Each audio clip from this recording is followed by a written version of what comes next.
tell you, because my designer, who's been making my clothes since 1976, is out there somewhere. You'll enjoy this, and my very frugal mother would have been so happy that I mentioned this. This is the original Stand Back Cape, Wild Heart, 1983. When she found out how much it cost in 1983, she would have grounded me, even though I was way too old to ground.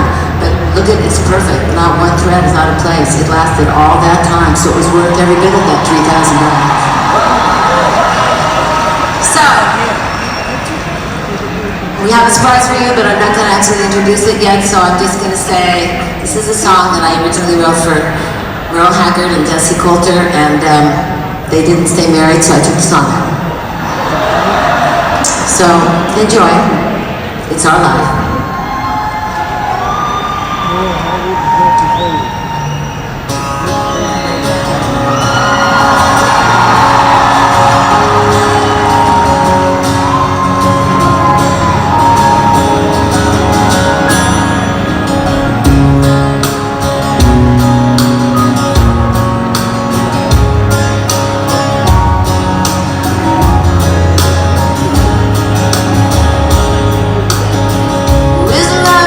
Fragile, and the heart's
So this next song, I would like to introduce to you somebody that I've become really good friends with over the last several years. And this song was the first single off of Belladonna, and that's a whole other story. I might get to it tonight, and I might not, I don't know, but it was. And it was unexpected, and it did exactly what Mr. Ivy thought it would do, and Mr. Petty thought it would do. So tonight, standing in for Tom Petty is Mr. Harry Styles. Please welcome.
So this next song, just a little intro for this, it was on Belladonna 2, and we didn't ever realize that it would end up being the last song in my set for the rest of my life. But it has. And it never seems to lose its power of what it was written about, because it was written about a lot of serious things. It was written about John Lennon's death. It was written about something that happened between Tom Petty and his first wife. It was about life in general for me at that point. And so it's so heavy that every time we do it, it doesn't seem almost like you've ever done it before. And that's why it's lasted so long. So ladies and gentlemen, go with pain.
came to this world and songs.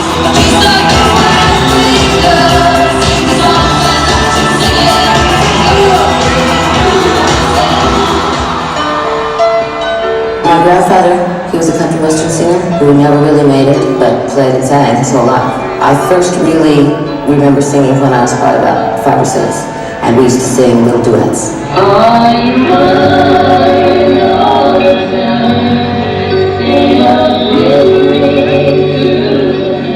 When I wrote my first song when I was 16 years old, it occurred to me that I wanted to be remembered as a great songwriter.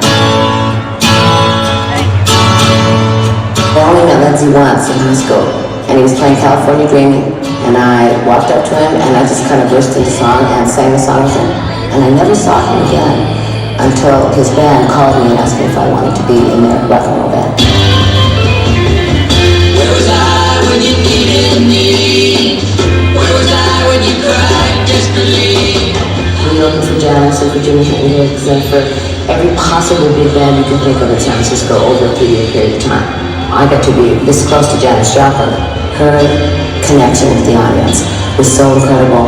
And I said, I want to do what she did.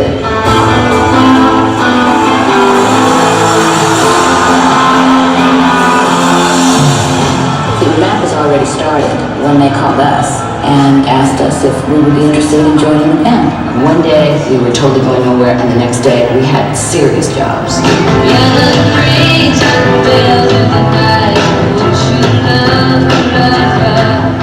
At the end of the first 5 years of Fleetwood Mac, I realized 3 songs every couple of years was not going to make it for me. When I did decide to go into Belladonna, I tried to make Fleetwood Mac understand that I was not leaving and that I would be back when they needed me. It's like the right window, the song says that you sing it. Ooh, ooh, yeah. Once I started writing, I sort of became me.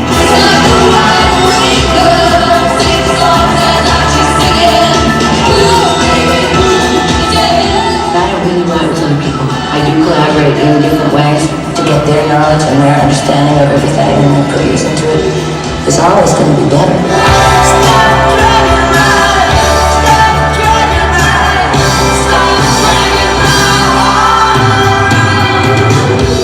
I'm really sensitive, and that's probably why I write. I write things down because it is forever, it exists. Once I put them on paper, I'm kind of let them go.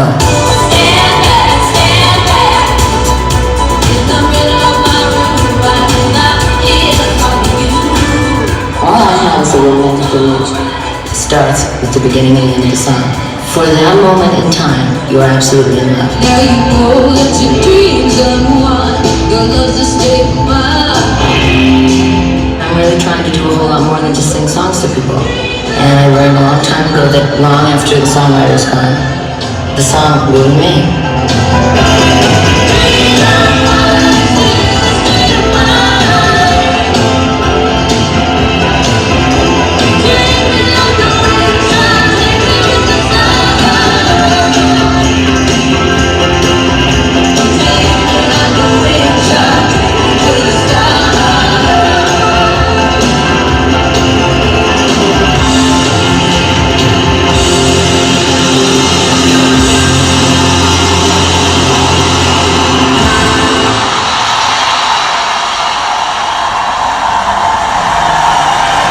And now, to induct Stevie into the Hall of Fame, once again, Harry Styles.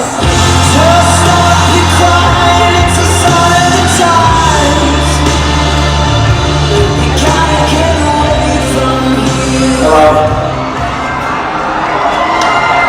Just like the white-winged dove sings a song, it sounds like she's singing. Stevie Nicks is the first female artist to be inducted into the Rock and Roll Hall of Fame for a second time.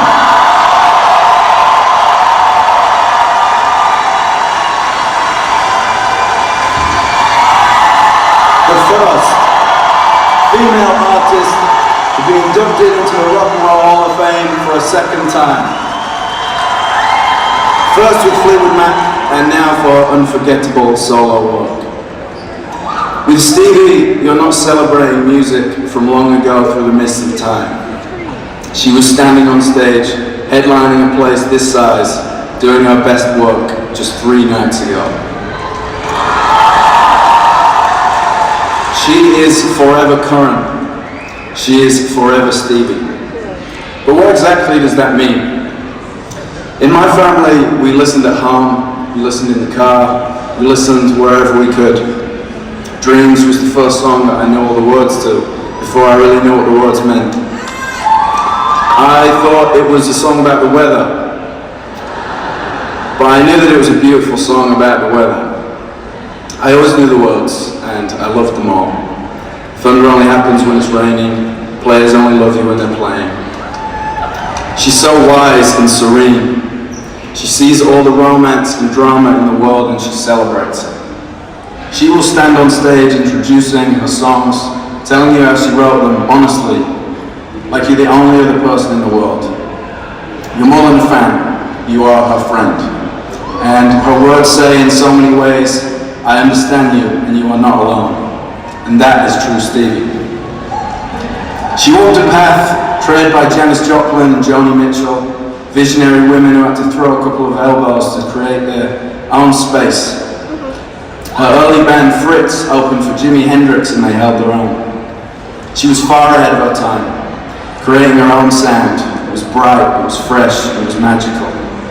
Next, she formed a duo with Fritz's bassist Lindsey Buckingham Nicks.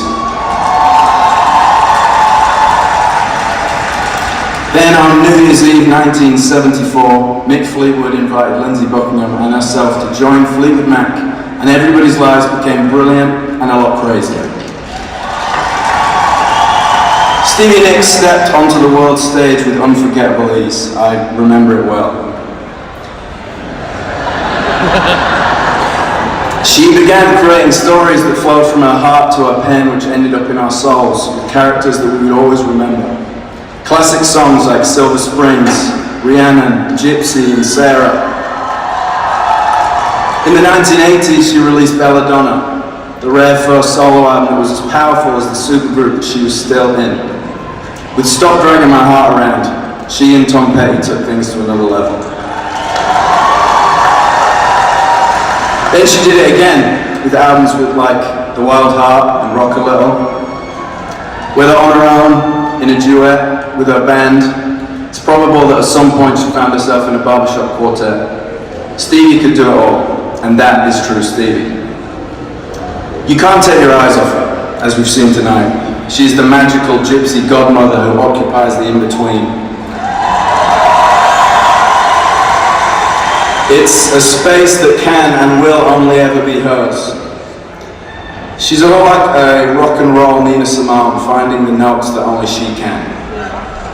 And by being so unapologetically herself, she gives others permission to do the same. And that is true Stevie.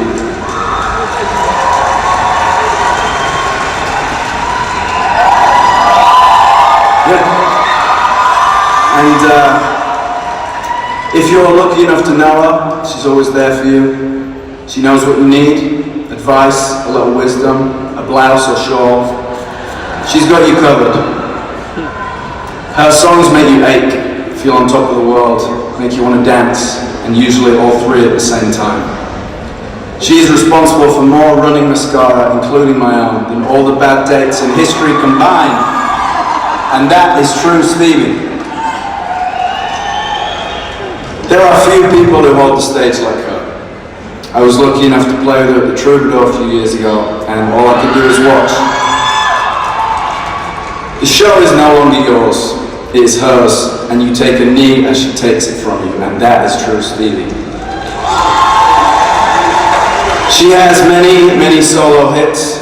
If Anyone Falls, Age of 17, Talk to Me. But there are so many gems hidden within the album. There are so many gems hidden within the albums. Songs like Belle Fleur and Garbo, Annabelle Lee and Who My Love. However you feel or want to feel, there is a Stevie Nicks song that will meet you there. Each song is a dance. It's an emotional ballet. There's a letter to a lover or a friend. And every single year she gathers more momentum. Somewhere around 2005, 2006, this woman became God. think we can all agree on that. On Halloween, 1 in 7 people dress as Stevie Nicks. She is both an adjective and a verb. To quote my father, that was rather Stevie Nicks. And to quote my mother, I Stevie Nicks that shit so hard.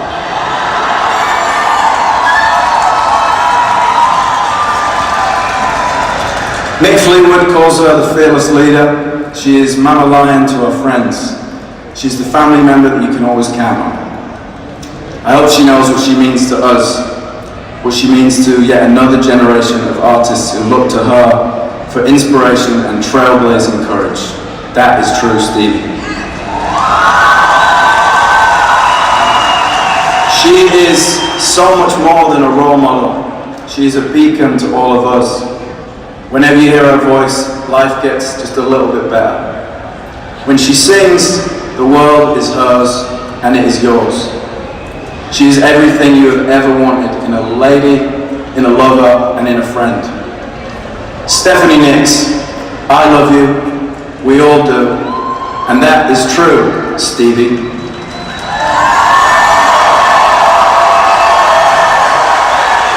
Ladies and gentlemen, it has been an honor to be with you all here tonight. Thank you so much.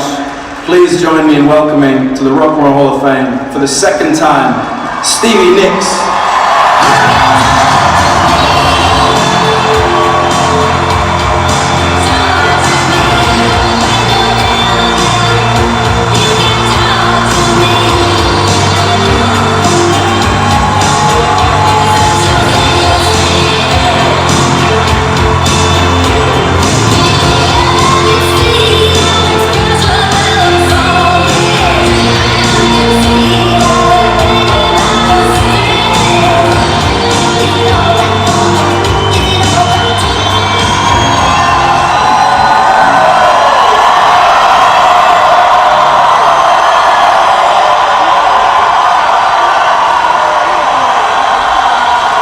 Thank you.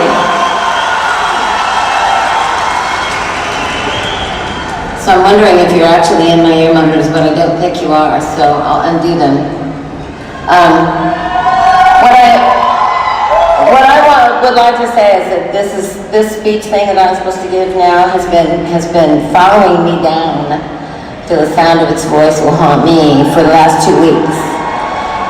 It's not hard for me to go and play for you, but it's very hard for me to try to tell you how I thank you for this being the first girl in the Rock and Roll Hall of Fame twice.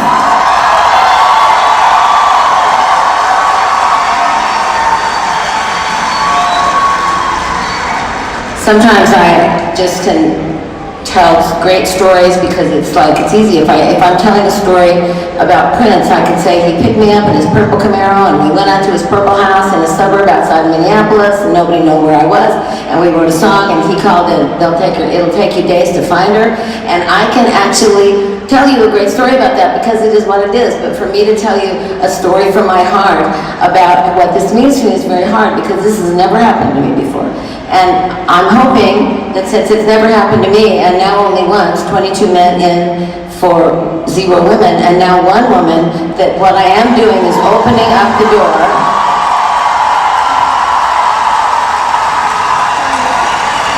for other women to go like, hey man, I can do it. And I'm telling all my friends, the girls in Heim, I'm going, okay guys, you gotta really get it together now.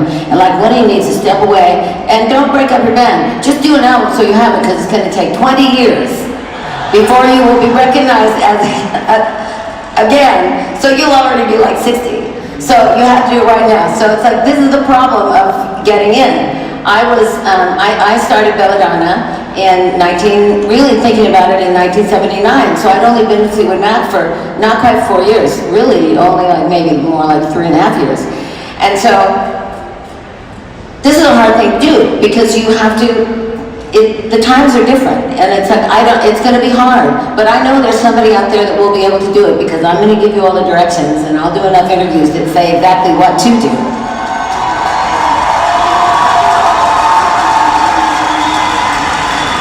And I want to tell you that everybody in my life gave me ideas of what I could say to you. Like this is from, and I have to just say this because I don't have my glasses on and can't even read it. But I've read it so many times in the middle of the night, crying, going like, I don't have a shit idea what I'm going to say. And this morning at 4:30, my assistant came in and I'm laying there and my little Chinese crested is like laying, she lays right on my stomach and she's looking at me like, it's so late. And I said, and she goes, are you done? And I'm going, no, I can't do it, I have to go to bed. I don't know what I'm going to say, I'm just going to have to go out there and go like, you know what, 6 minutes is not very long. So, let me move right on. And 6 minutes for me, I majored in speech communication at San Jose State and psychology. 5 years. 5. And the second I called my mom and said, I have to quit because me and Lindsay have to move to LA because the music is in San Francisco, but the record deals are in LA and we have to go tomorrow. And my mom said, okay, that's fine, but we will be withdrawing all financial support as of this minute. And I said, flat out, I know, Mom. I know, and I'm up to the challenge. 3 waitress jobs, 2 cleaning lady jobs. It was cool. Lindsay worked on the music, I worked on food and dirty houses.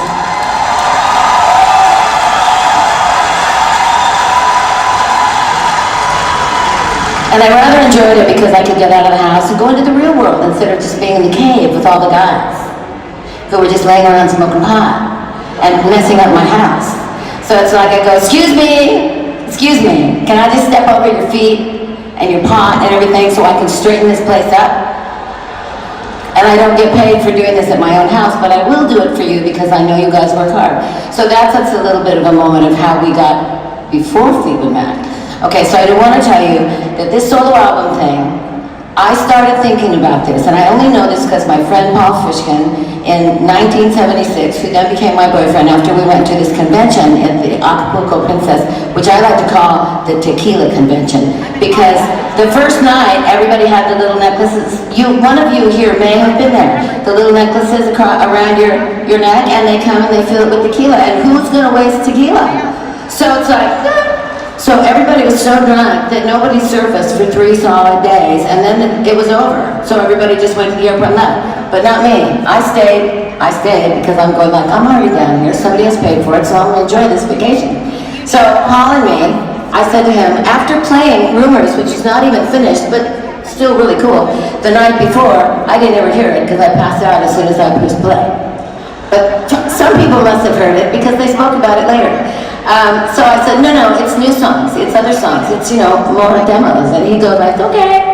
So we go on the beach and I play probably 15 or 20 songs and he goes, wow, that's a lot of songs.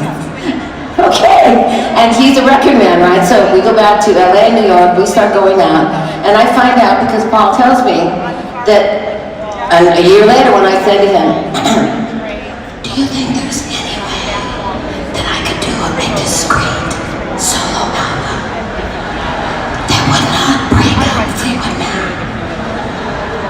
Like, and I'm going like, it's a secret.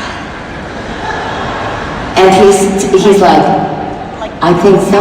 I think if you're kind and loving and you tell them that you will always put them first and they will always be at the top of your priority list, they will understand and they will say, go do what you want to do and have fun. We'll see you in a year and a half.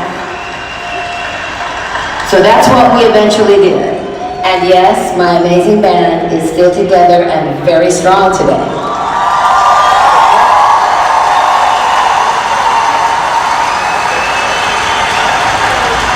So, last but not least, which probably won't be last but not least, they can't get me off this stage now that I'm on it. I want to thank, first of all, very quickly, Paul Fishkin, because he was the wise man who said, you can do both and you can have both, you just have to do it with love, that's all. Then I was introduced to his partner, Danny Goldberg, who became Paul's and our guru and our calm coach, who kept us calm. I was gone all the time, so they were like talking about this and trying to put it together calmly and serenely. And so I'm off in the world doing Rumors and Tusk, and they're working behind the scenes to see if they can make this happen. And then it happened. We formed a record company called Modern. We went to Mr. Doug Morris at Atlantic, my hero, and I said, so Dad, And this is me. So Doug, what I want to do is I want to make a Tom Petty album, straight up rock and roll. And I have two great girl singers, Lori and Sharon, that are amazing. And we're going to be Crosby, Stills, and Nash. I'm going to be Stills, and they're going to be Nash and Crosby. So we're going to be straight up rock and roll, but we're going to sound like Crosby, Stills, and Nash. And Doug's like, fan-fucking-tastic. Sorry, didn't mean to swear, but so then I said, who produces Tom Petty? He goes, Jimmy Iovine, and I'm going like, so can you set me up with Jimmy Iovine? And he goes, yeah, I can. So he says, I'll give him a call. So he calls Jimmy, and he sets us up to go and have dinner. So we go and have dinner, and I tell him the same thing. Tom Petty, straight up rock album, but we want to sound like Crosby, Stills, and Nash. And he goes like, okay, I can do it. I haven't done a girl album in a while. So we go, okay, good. We both went back to LA because he was there working on finishing Tom's record. So we get there, 10 days later I moved in with Jimmy. It's just how it was. So I moved in with Jimmy, I learned to make tiny pizzas, and waited for him to finish the album, Tom's album. Meanwhile, me and Lori and Sharon are practicing all our three-part harmonies, which Jimmy and nobody else really wanted to hear. So we were going to be damned if we weren't going to be on that album being Crosby, Stills, and Nash. So we got so good during that next 6 weeks that when he was done and we started Belladonna, we were ready. So we walked in and we made an album in 3 months, which is unheard of, especially in those days. We were focused, we were together, we were organized, and we made a great album. And then Jimmy came to me and said, we have a problem, Stevie. We made a great album, but you don't have a single. And I'm like, seriously? We don't have a single? And you didn't tell me until now? And he goes, well, I thought it would work out. I thought one would come to my head, and it didn't. And so, but I have a plan. Tom Petty says, you can have Stop Dragging My Heart Around. It's already recorded. He'll sing it with you, and problem solved. And I finally got to meet Tom Petty.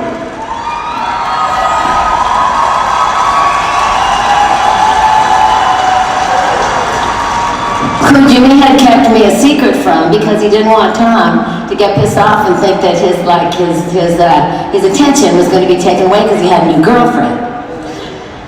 So I hid in the basement. It was fine. I got to hear everything and eavesdrop all through it. So anyway, Jimmy, Dad, Paul, Danny, also Irving Azoff, because I had to hire him in 1976 because my mother said, you better get some help here because you don't have anybody taking care of your money. So I hired Irving, who gladly said, sure, I'll do it. Not having any idea that he'd still be sitting here tonight going like, sure, I'll do it. My press agent, Liz Rosenberg, who I met in 1976, who is still press agenting for me, and she's the best. She's the Rona Bear of today, and I adore her.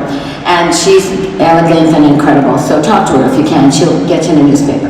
And then there was Howard Kaufman, who passed away a little while ago, who then became my manager when Irving had to go become the president of a record company. And that was okay, because we all have to branch out. And let's see, and Cheryl, who when Howard passed away, then took on the mantle of being my manager, which is no easy thing, because I don't agree with anything anybody said, especially when it's a girl. But thank you, Cheryl, for giving it your all. Anyway, you have been a fantastic, fantastic audience, and I want to tell you,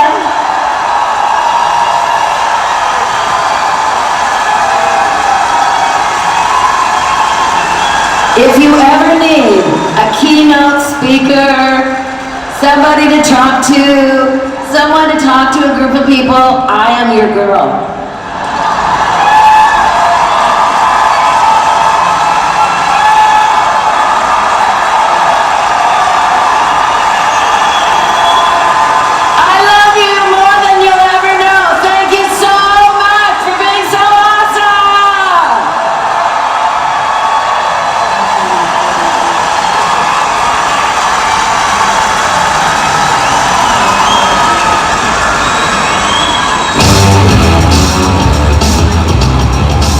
Bands change, but records never do. They're a band more disappointed.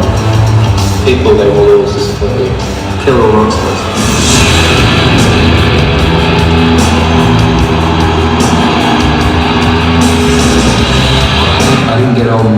school system at all, so I hid in the music stroke art department and discovered that actually that's what I wanted to do. Destiny protect me from the world. When I was 16, I just went around the school sort of choosing people. I got Ed because he was dressed like Morrissey and he had some cool socks. I got Colin because I knew Colin could play very well. His brother Johnny was this mythical musical prodigy, and then Phil was the only drummer we knew anyway. Anyone can play guitar. Told us like the shit hot guitarist and he'd been in several bands, and he said, "Where are you going?" And I said, "I'm just going to the music school to jam with some friends." And he said, "Come along." We were obviously rubbish, but there was this incredible pull. And suddenly, this band in its infant stages was everything. And then it got for real all of a sudden. But I know it's true.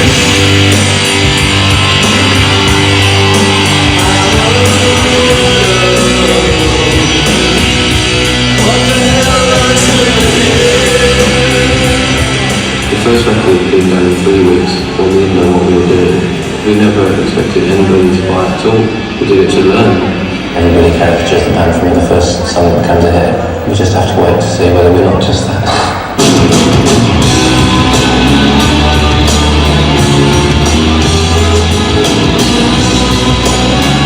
We so wanted to start creating new stuff and find out who we really were. You do it to yourself.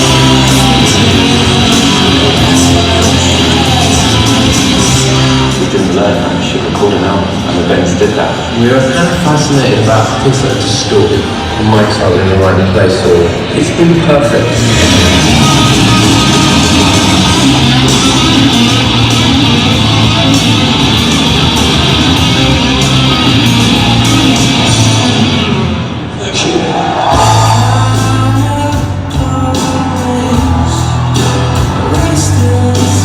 Nigel, the producer, he just picked us up and sent us up and shook our old crap.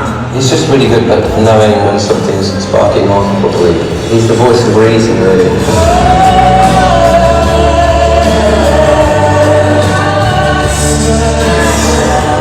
A lot of music I was into was being made electronically, and I kind of thought it would be interesting to do it within the band. So I forced myself to learn all this equipment and learn to use the laptop. So, have you antibiotics? It worked because everyone was coming to it from a different point of view. Johnny comes to it searching to find the notes you shouldn't use and the sounds you shouldn't use. Colin comes to it about arrangement. Phil comes to it about like feel. Ed's coming with his extra sounds and stuff.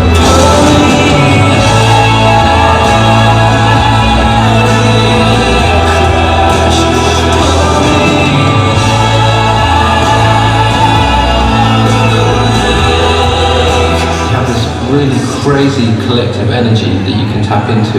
Can you turn on the lights so you can see the people?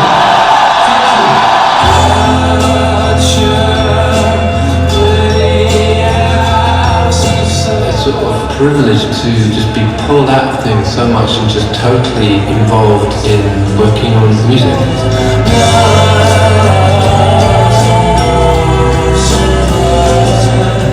Living in orbit, living on a bus, or living in a studio, and we were barely taking any time off at all for quite a long time. The band is sort of like a bubble we stick together, and there is a point we actually do have to grow up. From doing the bands and finishing out their computer, we did quite a lot growing up. Part of creativity is when you are wildly out of depth. We're choosing to use certain instruments that forces you to play in a certain way.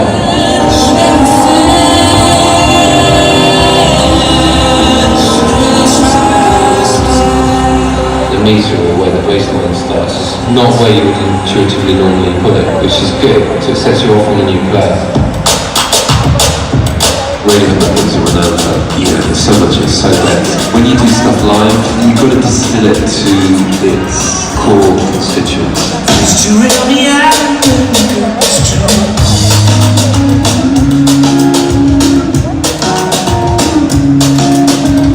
Used to be alright. What happened?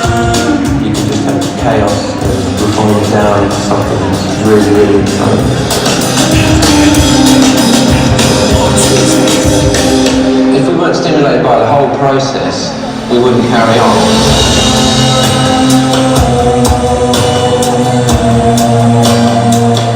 You can't write stuff to please people. You have to write it because it's what you got, that's it.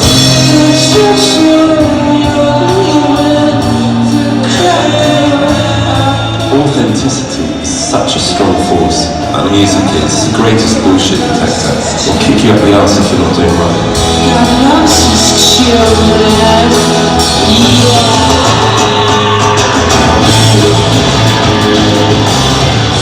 It's about feeling free to enjoy the process of writing and recording a piece of music. That's all it's about forever.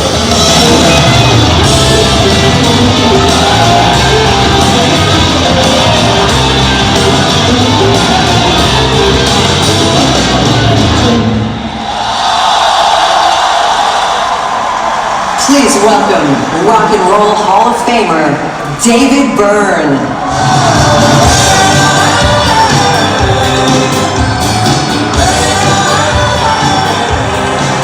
Thank you. I was surprised and very flattered when radio stated that they had named themselves after a song that I'd written. But I had to ask myself, why that song? It really, I still haven't been able to figure it out. In a certain way, I don't want to know. This was a kind of goofy Tex-Mex song that I've written. Maybe we'll find out, who knows. Thankfully, I'm a huge fan of the group. They richly deserve this honor for two reasons. Their music, the quality and constant innovation in the music, but equally for the innovations in how they release their work and how they market it and get it to the public. Things that have changed the entire music business, and there's quite a few people in the music business in this room tonight. They're creative and smart in both areas, which is a kind of rare combination for artists. Not just then or now, but anytime. Okay, here's a tidbit. Radio 1, that's in the UK, refused to play their song Creep because they found it too depressing. Then it started getting played in lots of other places all around the world, and eventually, of course, the rest is, well, we know. Okay, here's another tidbit. Sorry about this if there's anyone directly affected by this one. Capitol Records felt that what might be considered, what many consider to be their masterpiece, OK Computer, was to Capitol's ears, career suicide. And they adjusted their marketing and release plan accordingly. The record went to #1 in the UK, and Paranoid Android, the song from that record, was by some considered the new Bohemian Rhapsody. Whatever that means. I'm looking forward to the movie, and looking forward to finding out who's going to play Tom, the blonde Tom, or the present day Tom, but we'll find out. For me, the record that really kind of was my conversion moment was Kid A, the record that came after that. Don't applaud to me, I didn't do it. It's not my fault. This record joined together electronics and song forms in ways that I had certainly never heard before. I'd never heard anything like it. I thought it was great. I could hear influences from Can, from Miles Davis in kind of his electric period, but this was something altogether different. What was really weird and very encouraging was that it was popular. It was a hit, and which to me proved that the artistic risk paid off, and it proved that music fans sometimes are not stupid. Some of that could be attested to by some of the music in this room tonight. But it went to, this record, as risky and as quasi-experimental as it was, went to #1 in the US. Business-wise, they were already innovating that record was released as an app. This was in the year 2000. You could stream the record through the app and access things, but okay. Now, with a few records later, with In Rainbows, they made a big, yes. The music that at one point sounded radical and kind of on the edge, now to us as fans and listeners felt completely natural.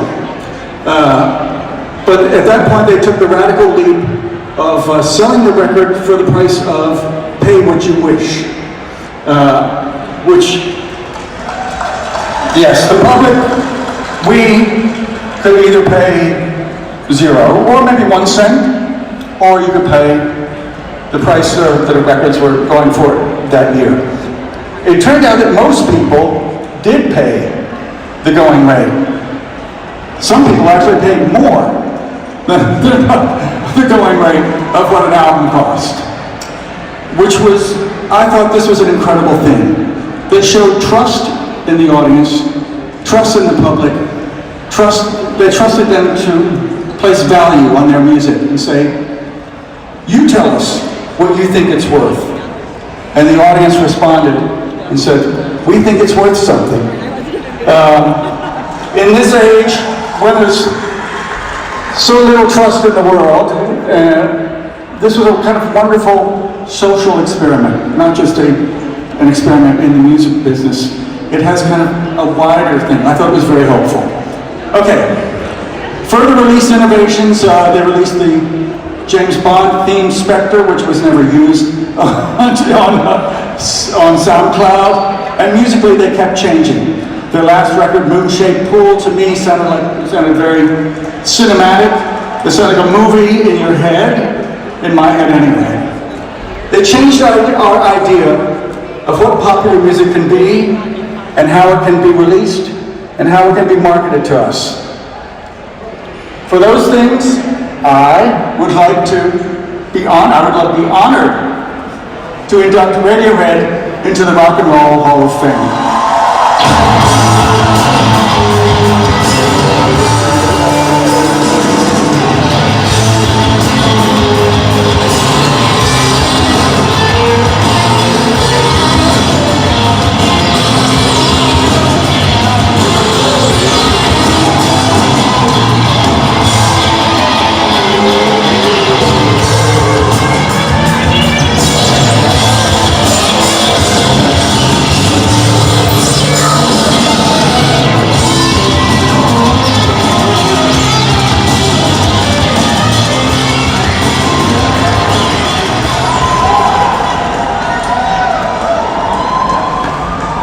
Thank you.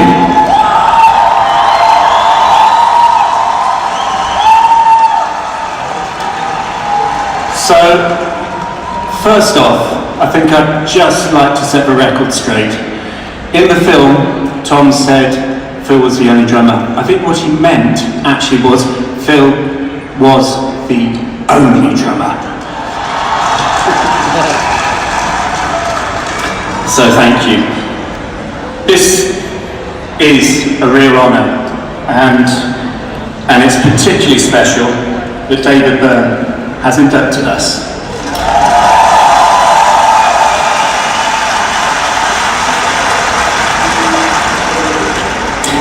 As David said, we borrowed our band name from him 30 years ago, and luckily for us, he hasn't asked for it back yet.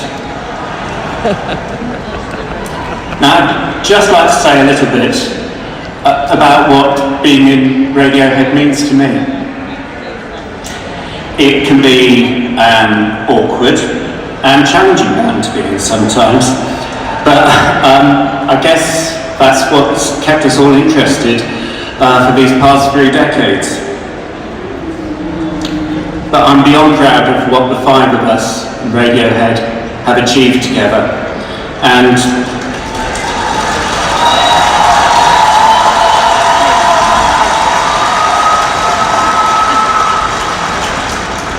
I know that Radiohead wouldn't have become what it is without the 5 of us.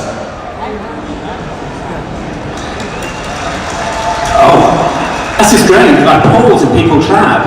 This is fantastic. Now, I can easily place myself back in my first rehearsal with the band at the school that we all went to. And that band is still very recognisable to me whenever we play. We've learnt all our musical chops together. Each new song has been like a lesson, and our albums act as a chart of that learning process. We may not be the greatest musicians around, and we're certainly not the most media-friendly of bands. But we have become very adept at being Radiohead. And when that connects with people, it feels amazing.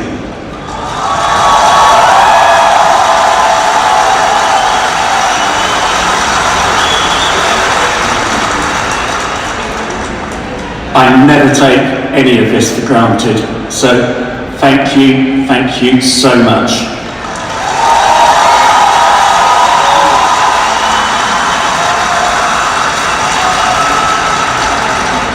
Hi, I just want to say this is such a beautifully surreal evening for us, and it's a very far cry from where we come from, but thank you for inviting us, for inducting us into this Rock and Roll Hall of Fame.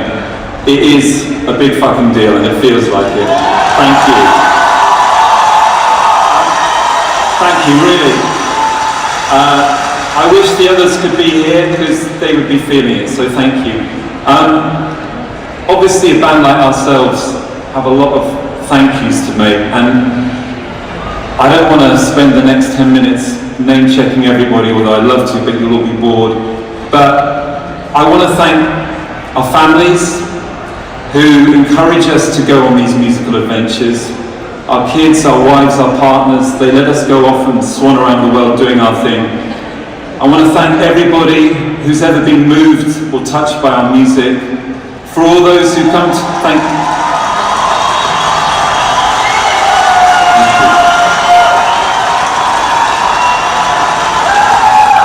For everyone who comes to the shows, they participate in any performer knows that it's not just us on stage, it's everybody. So we've had some amazing, glorious nights with you. I'd also like to thank everybody who's worked with us. We are a very, very blessed band. We've worked with some incredibly talented, inspiring people who not only do the best for our music, but they also do the best for us as human beings, and that's a really important part of being in Radiohead. But my biggest thank you is for my brothers, Philip, Tom, Colin and Johnny.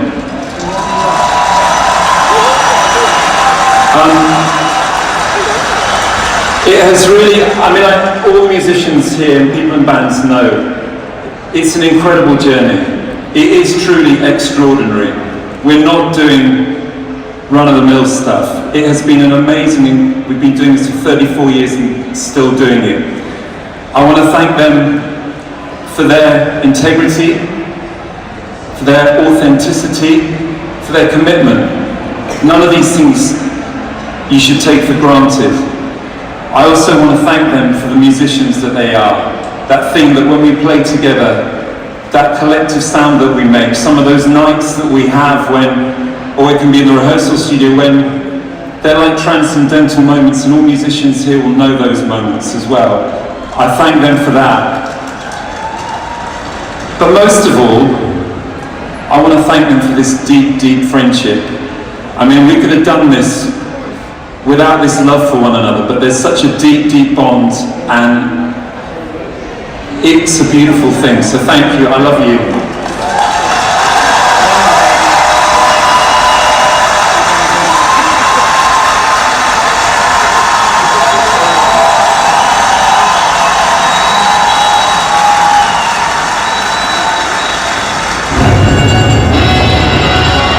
This one, it's the mixture of fine art and the sweat and sex of rock and roll. Rock and roll is very sweaty, and it can be quite sexy. Make it deal. and lots of very varied influences. Jazz and blues, and other interested in sort of soul music, rock and roll, classical music. There are so many different influences that have gone into me that I guess the music is valuable, strangely comes out. Just me too. Something new. I've found some very interesting people who didn't really know about rules or what rule breaking. In every dream home, a heart take. Brian tells me that we met at Reading, and then of course I introduced Brian to that situation. I came along originally just to make recordings of the group. When I saw the synthesizer, I naturally started playing around with that as well. Your skin is like vinyl. I put an ad in Melody Rebel one day. They interviewed a few people. One of them was Paul Thompson, who walked in fresh from the building site. Phil became the guitarist, and he was very young and adaptable and could play lots of different styles. But you blew my mind.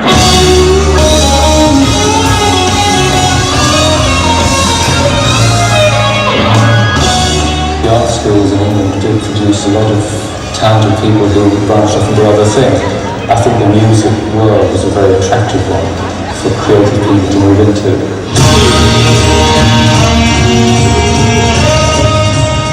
Experimental music involving tape recorders and music concrete and happenings and all that kind of thing. To the stranded, when you feel love, it's the new way.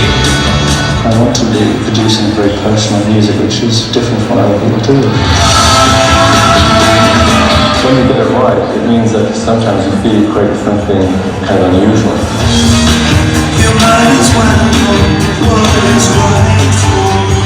With Roxy, what I did is I explored a lot of different areas in music. I don't think it was one fixed sound, and I think there was room for further exploration of those avenues.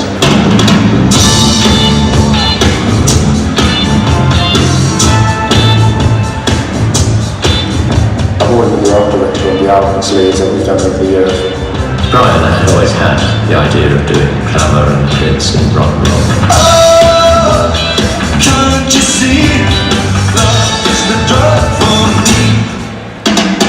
I've always felt totally confident that from the visual point of view, that was in safe hands.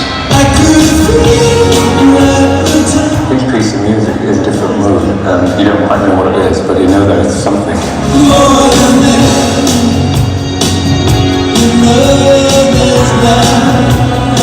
The romantic side is the kind of emotional side of it, the mystery side. I also like the other side of it, sort of shaping things and just sculpting those emotions, which is what we do in main records.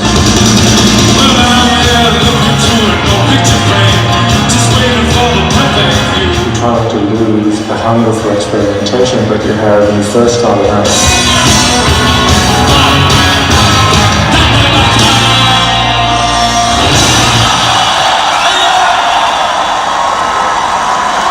From Duran Duran, please welcome John Taylor and Simon LeBon.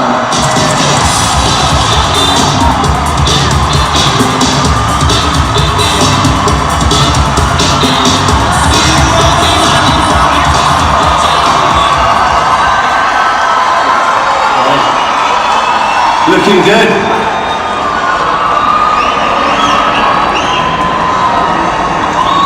The 24th of August, 1972. An evening in late summer.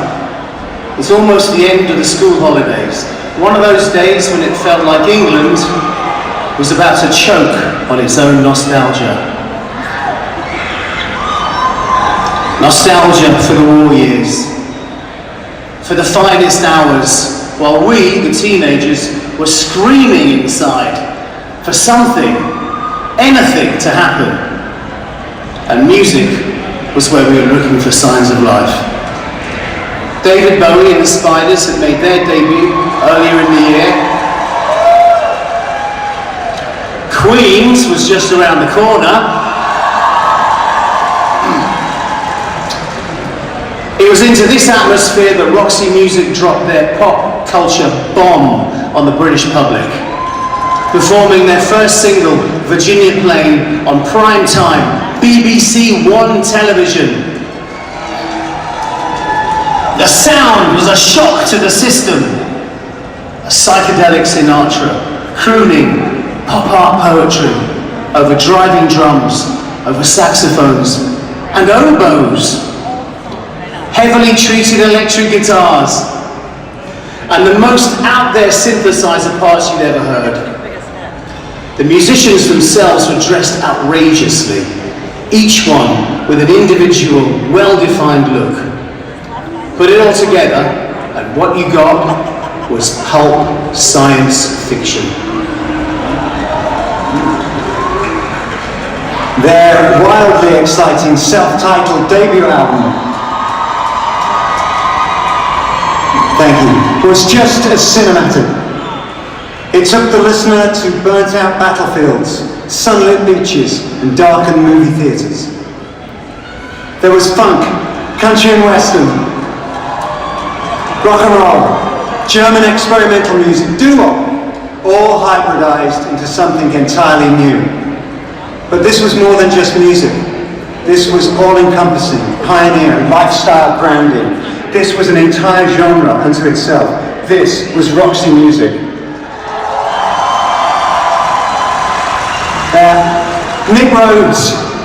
Our bandmate Nick Rhodes and I went to see Roxy in 1974 when they came to Birmingham. I was 14. On a Saturday afternoon, we found ourselves in the lobby of the Odeon, where we made the acquaintance of two fans.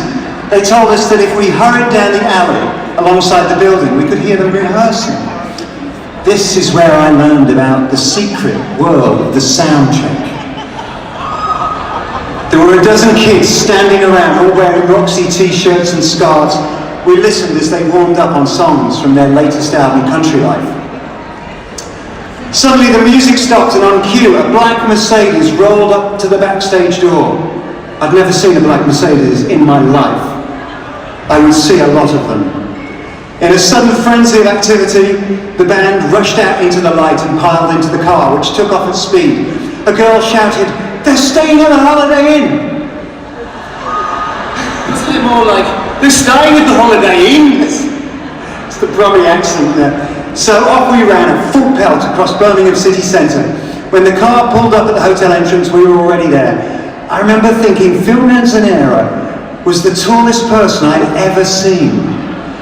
Well, knowing him now, it must have been the platform boots. At the show that evening, I recorded Roxy on my portable cassette player. You could do that back then.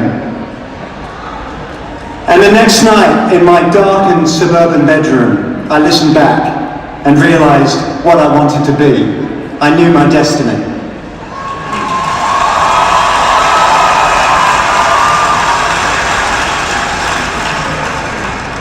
The subsequent journey of Roxy music, piloted by the open heart surgery that was Brian Ferry's lyric writing, would take us deep into emotion and romanticism. As listeners, this was not what we'd expected. We came to party, but what we learned was to feel. Over a 12-year span, they recorded 8 studio albums, each one a masterwork, each one filled with moments that defy the dry eye. Always the experimentation, the drive, the humour, the articulate, versatile musicality. A body of work that fulfilled every promise of the electric rock era. After leaving the group in 1973, Brian Eno would become the world's most innovative studio musician. A one-man zeitgeist. Eno helped shape some of the most significant artists of our time. He also has the distinction of being the musician most frequently cited as an answer to clues in the New York Times crossword. Musician Brian, 3 letters. Musician Brian, 3 letters. Easy. I reset that. Eno once said of the Velvet Underground, they didn't sell many records, but everyone who bought one formed a band. Roxy sold many more records than the Velvet Underground, and they influenced the life choices of everyone who came into contact with them. The name Brian Ferry has become a synonym for cool.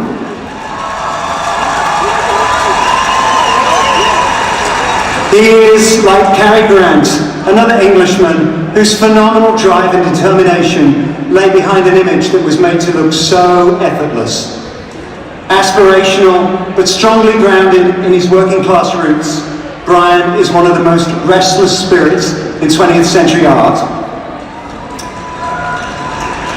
In his memoir, Nile Rodgers wrote that after seeing Roxy in London, he tapped into what he called the deep hidden meaning that would fuel the concept for his own band, Chic. The Sex Pistols were also heavily influenced by Roxy. So indirectly they helped to ignite the punk rock revolution. And of course, I'm always proud to say that without Roxy music there really would be no Duran Duran. For sure.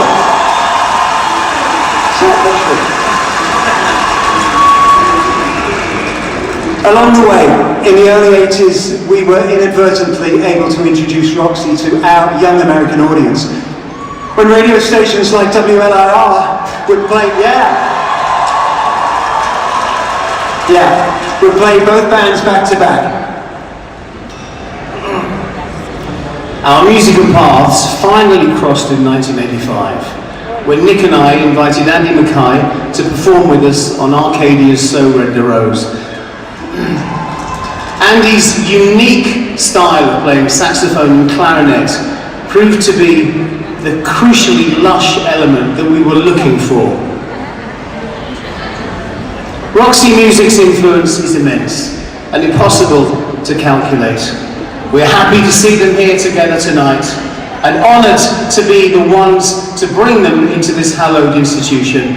Ladies and gentlemen, it is our pleasure to induct into the Rock and Roll Hall of Fame, Roxy Music!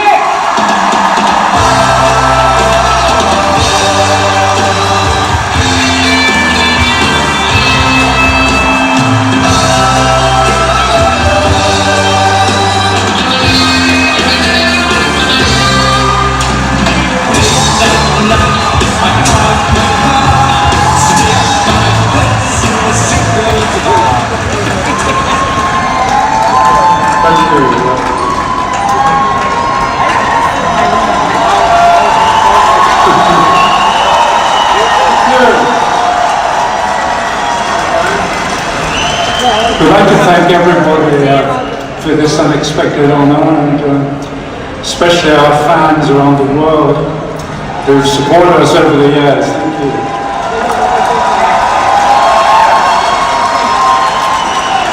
We'd also like to thank all the musicians who've played such an important part in the Roxy music story, especially Paul Thompson and Brian Eno. And Debbie Jobson, who's here with us tonight. Great.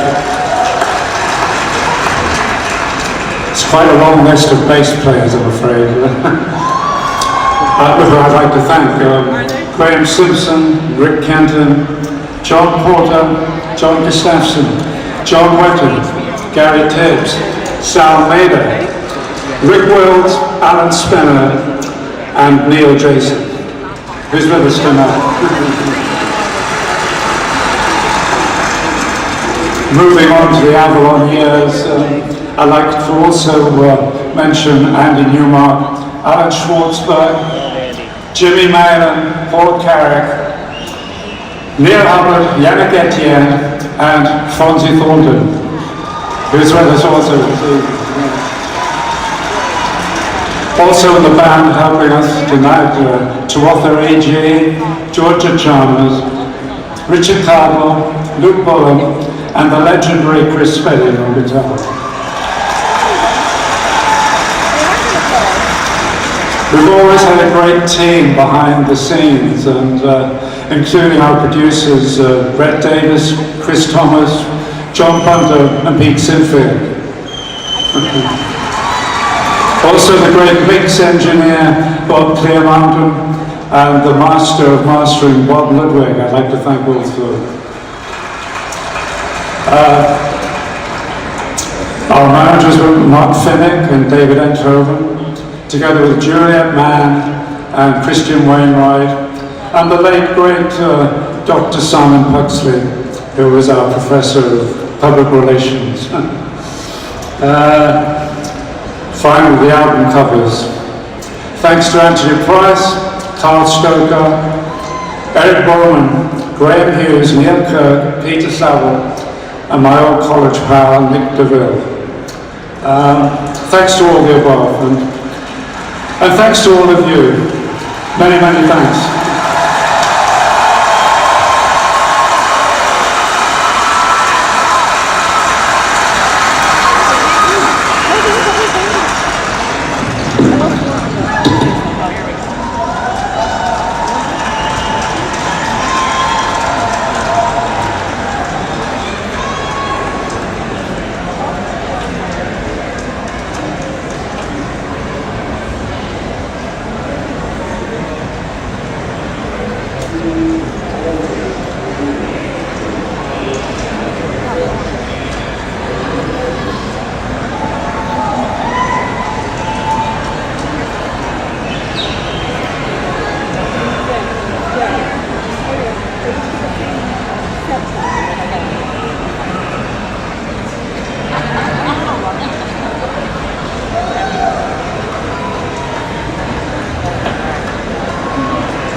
Every dream home a heartache, and every step I take takes me further from heaven.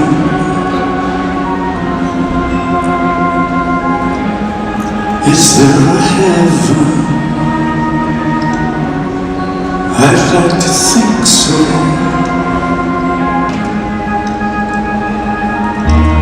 Standards of living, they're rising daily. Before sweet home, it's only a saying. From bell push to faucet, in smart town apartments, the cottage is pretty, the main house or palace, penthouse perfection. But what goes on, what you do there, better pray there.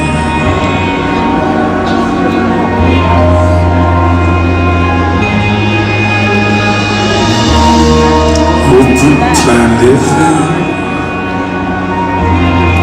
bungalow ranch style, all of its comforts seem so essential. I brought you mail order, a clean wrapper baby. Your skin is like vinyl, the perfect companion.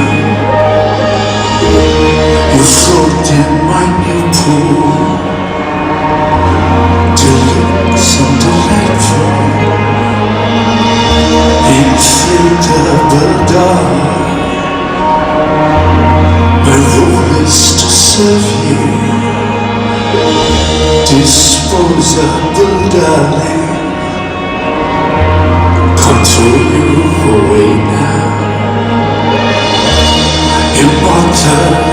outside. My breath is inside you. I dress you up daily and keep you till death's side. Inflatable doll, lover and grateful. I blew up your body, but you blew my mind.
Inductions.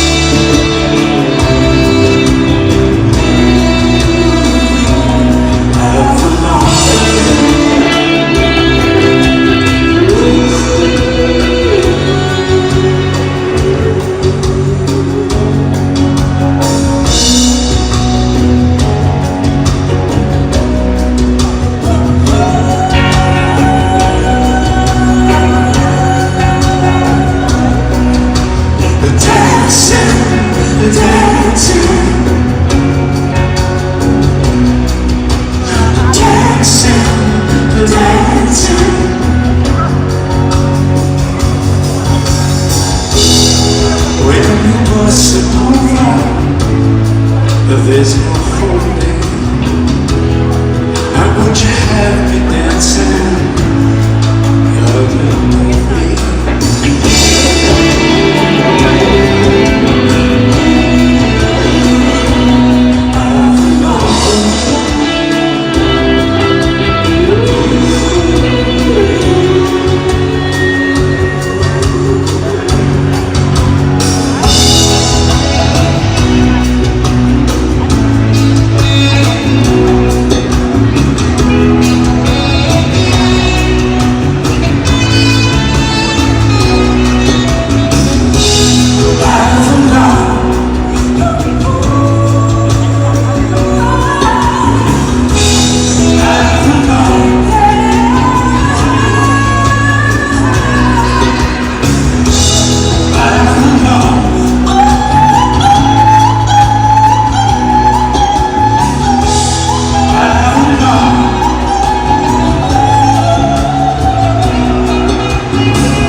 Please welcome Rock and Roll Hall of Famer, Stevie Van Zandt.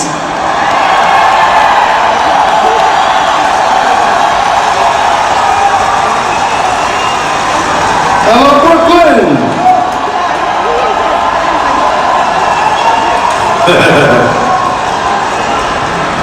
Well, it's halftime. This is a part of the show where you get to sing along, dance, without insulting the people on stage.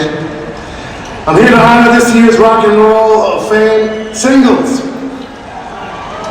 As part of this new tradition we started last year, the Rock and Roll Hall of Fame is celebrating 6 true rock and roll classics that, because of their excellence and influence, deserve to be individually recognized.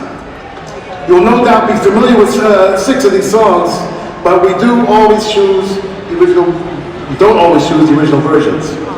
Instead, we chose the most iconic versions that time has proven to have had the biggest impact on the soundtrack of our lives. So let's get started and begin with the first single being honored this year, Maybe by the Chantels. Recorded in a Manhattan church in 1957, Maybe was released on End Records, December of '57. A couple months later, went to number 2 on the R&B charts, number 15 on the Hot 100. Consisting of 5 high school females from the Bronx, the Chantels are considered to be both one of the greatest doo-wop groups of all time, as well as the first successful all-female group. Yeah. They were led by the amazing 16-year-old Arlene Smith, backed by Lois Harris, Sonia Goring, Renee Minus, and Jackie Landry. Music industry executive and owner of End Records, George Goldner, was originally credited as a writer, which mysteriously happened occasionally in those days, but it was actually written by producer Richard Barrett, who played the drums and piano and bass on the track, and wrote it with Arlene Smith.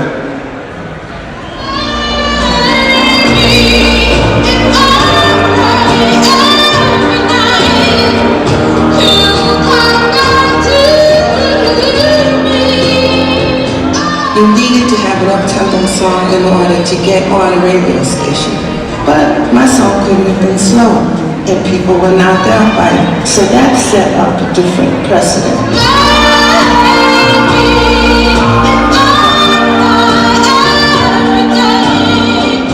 We showed the market, if nothing else, that females could sell.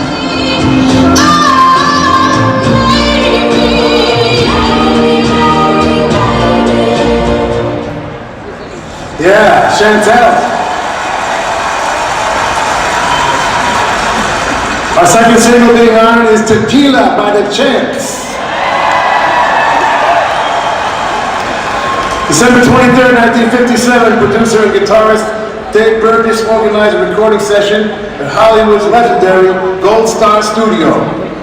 With only 10 minutes left in the session, the group jammed on a melody written by saxophonist Danny Flores, better known by the stage name Chuck Rio, and they all considered it a one-take throwaway. However, the result was the mighty instrumental rocker Tequila, released on Gene Autry's Challenge Records, January 15, 1958. Tequila was the B-side to Train to Nowhere, and was first played on the radio on Cleveland's KWY. Soon DJs all over the country started spinning the B-side, and Tequila went all the way, becoming the first rock instrumental to reach number 1 on March 29, 1958, and won a Grammy. Along with Richie Valens' La Bamba, Tequila represents the massive contribution to rock by the Latino community.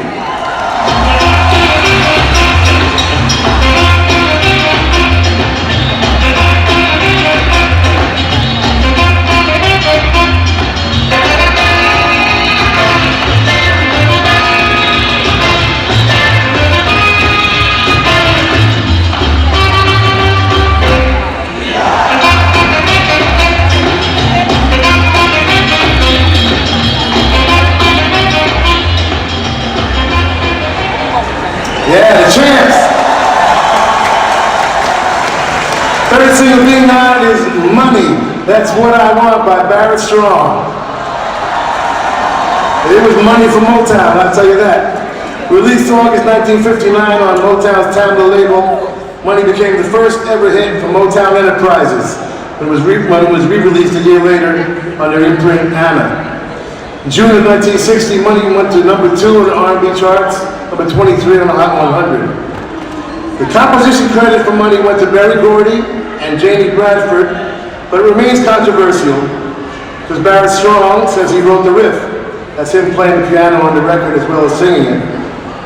Strong went on to write or co-write many of the Motown classics, like I Heard It Through the Grapevine, and virtually all of the Temptations' Psychedelic Soul with Norman Whitfield, Cloud 9, Papa Was a Rolling Stone, all that cool stuff, and War for Edwin Starr. So Strong is still trying to this day to get co-writing credit on Money. So, come on, Berry Gordy, we love you, baby. Do the right thing. Money was covered by everybody, but it is the only song ever covered by both the Beatles and the Rolling Stones. Appropriately so.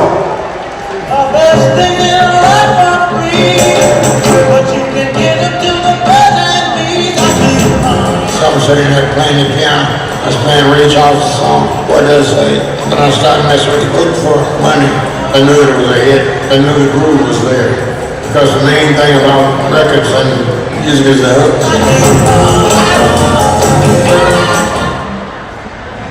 That's wrong. Fourth single is Twist and Shout by the Isley Brothers. Everybody's familiar with the Beatles version, but if it wasn't for the Isley Brothers, the Beatles would have never heard it. Twist and Shout is such an amazing record. We're essentially inducting the Isley Brothers and Burt Burns in the Rock and Roll Hall of Fame again, deservedly so. Twist and Shout was written by Burt Burns and Phil Medley, originally released on Atlantic Records by the Top Notes, 1961. Produced by a young 19-year-old Phil Spector, the record was a disappointment.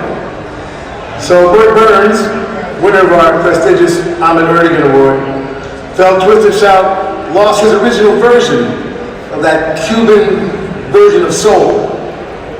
And he persuaded the Isley Brothers to let him produce it. The result was a masterpiece, which I personally played so often I actually wore the record out. You know how hard it was to wear out a vinyl single? You know, I did.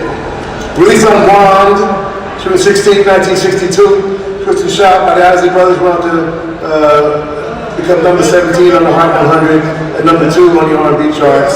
And every local bar band played it at least once a night.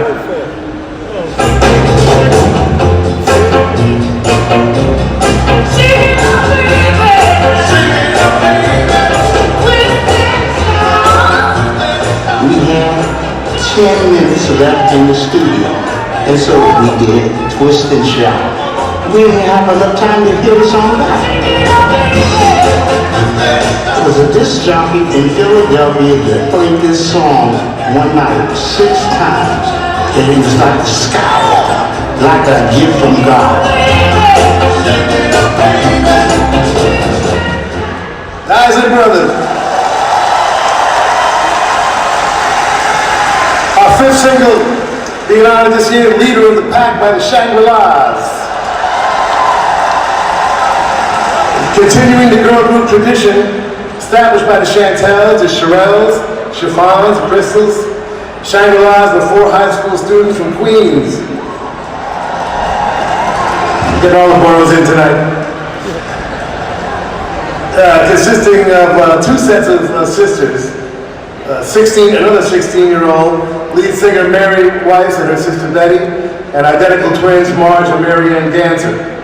Leader of the Pack was written by producer George Shadow Morton, and along with Rock Hall of Famers Jeff Barry and Ellie Greenwich. It was recorded in New York's Ultrasonic Studios, located on the 2nd floor of a hotel, and as the story goes, engineer Joe Vanieri drove his motorcycle into the lobby and up the flight of steps onto the 2nd floor to capture the sound of a real chopper. Of course, the cops busted them, but in those days, we did whatever it took. All that mattered was how do you make that record great. Released on Redbird Records in September 1964, leader of the pack, the top charts 2 months later. Coincidentally, one of tonight's inductees, the Zombies, used to tour with the Shangri-Las in the mid-60s. And Hugh Grundy from the Zombies would come out on stage every night and drive his motorcycle out on stage for the song. It's true.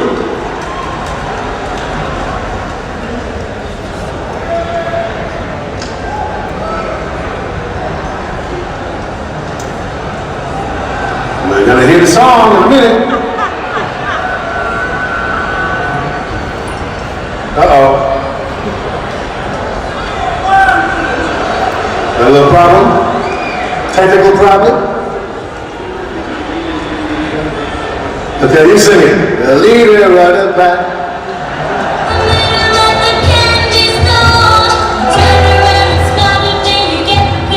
Yes, we see. That's when I fell for leader of the pack.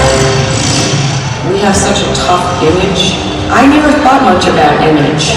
I just want to rock and roll. They say he came from the wrong side of town. I was used to drama in my life, so it would come out in my performances. The look out took a little bit because it's kind of metered, so I would just sit at home and yell look out. I'm sure my neighbors love that.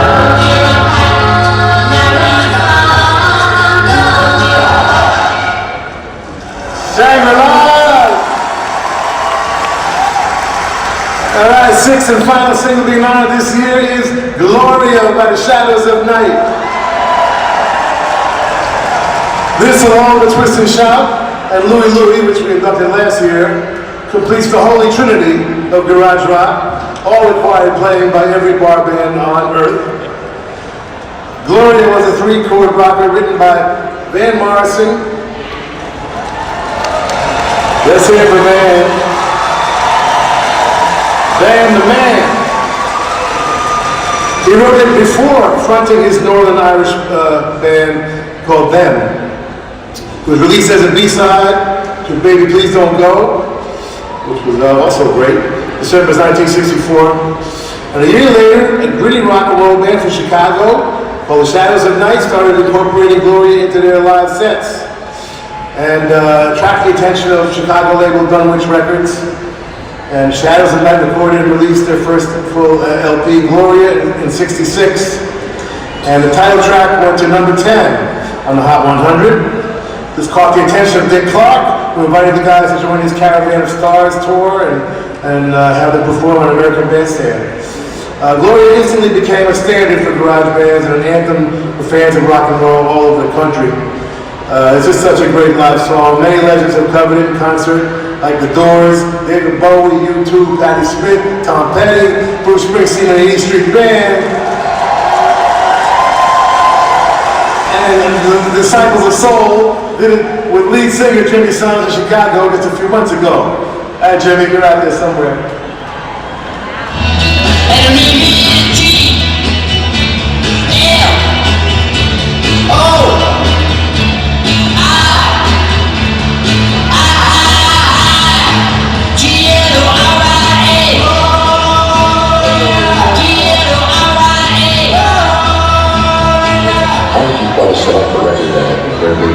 I don't know, we did it before it got to the States. We had mail to us from England. Or the other side, we like this side better. Shadows of Night, ladies and gentlemen. Yeah, Shadows of Night. Congratulations to these 6 singles. And all the writers and arrangers and producers and the artists were being recognized this year in the Rock and Roll Hall of Fame.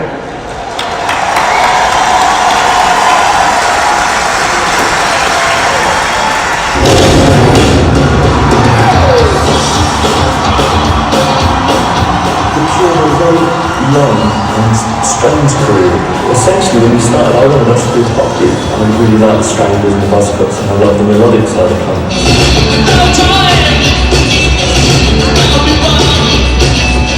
What I loved about it all like the melody and the drive that they had, and also they represented something other.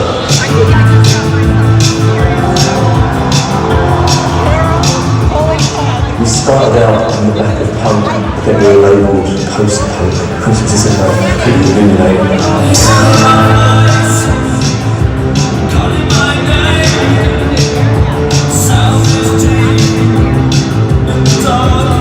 The record business was trying to mould us into this sharp, new, young three-piece. We very quickly followed this sort of darker path and we became a very difficult group.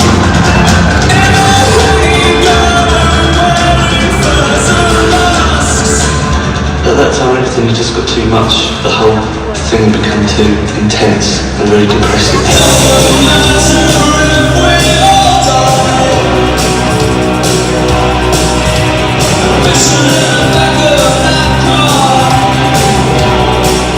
I lost touch a little bit with my pop sensibility for a while, but for a couple of years I felt very unhappy with life in general. When I came back from that, I realised that things weren't quite as bad as I thought they were.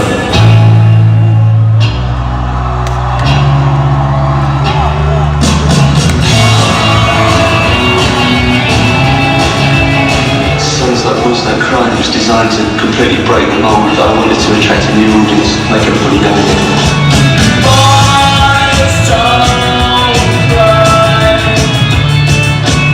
We wanted to shatter all the illusions about us of being very sullen, moody, and it worked.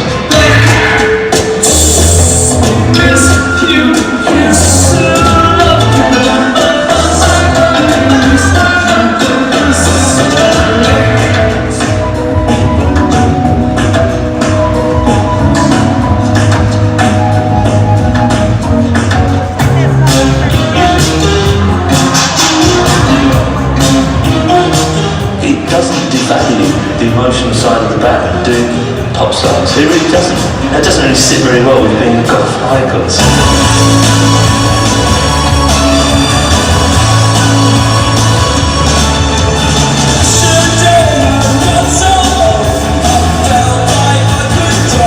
What I've always tended to do with pure pop songs is put dark words to quite uplifting melody to get their attention.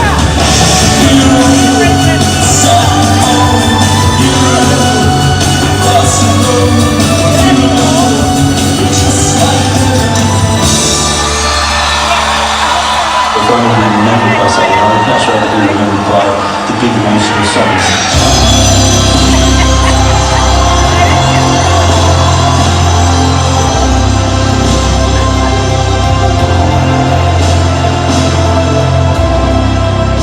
I don't think there's any other group that's really done the same kind of thing.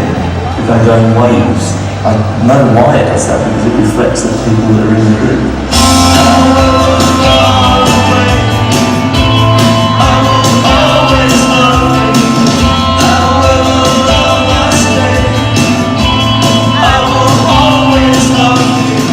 It's a weird group that I'm in. The Legacy's a very odd thing. It hasn't changed the world, but there have been moments when we've led the way towards something slightly different, and I'm really proud of those moments.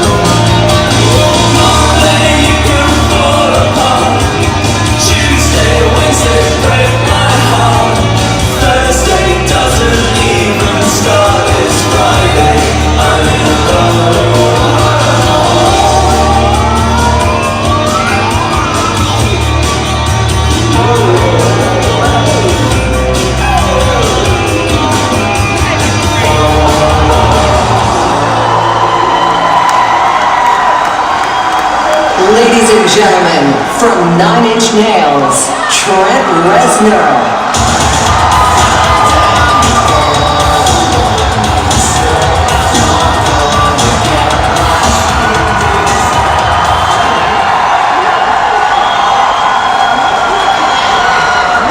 Good evening. I'm Trent Reznor. Tonight we are here to give praise and respect to one of the most instantaneously recognizable and sonically unique rock bands of the 20th and 21st centuries. They've changed the face of popular music indelibly during their 40-year history without ever having to compromise their sound or aesthetic. Tonight, The Cure enter the Rock and Roll Hall of Fame.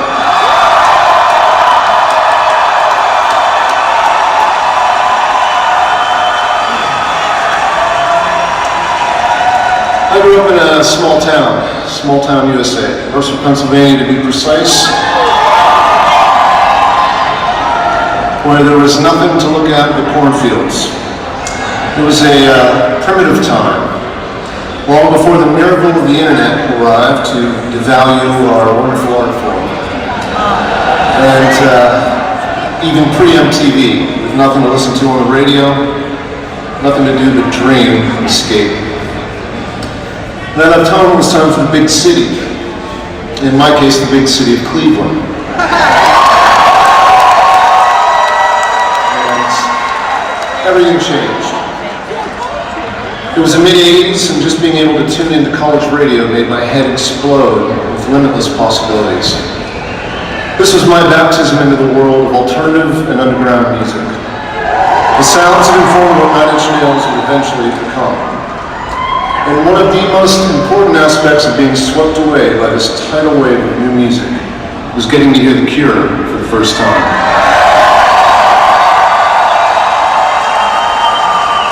Immediately, this band struck a deep chord with me. The first album I heard was The Head on the Door. And I hadn't heard anything like it before. Now, a lot of darkness I felt in my head was coming back at me through the speakers and it blew my mind. It was like this music was written just for me. You know, I've struggled my whole life feeling like I don't fit in or belong anywhere, kind of like right now. And hearing this, suddenly I felt connected and no longer quite so alone in the world. That's one of the things I find so unique and special about the power of music. It wasn't just the sound, the words, the presentation. All of it was anchored by the most exquisite of instruments, Robert Smith's voice.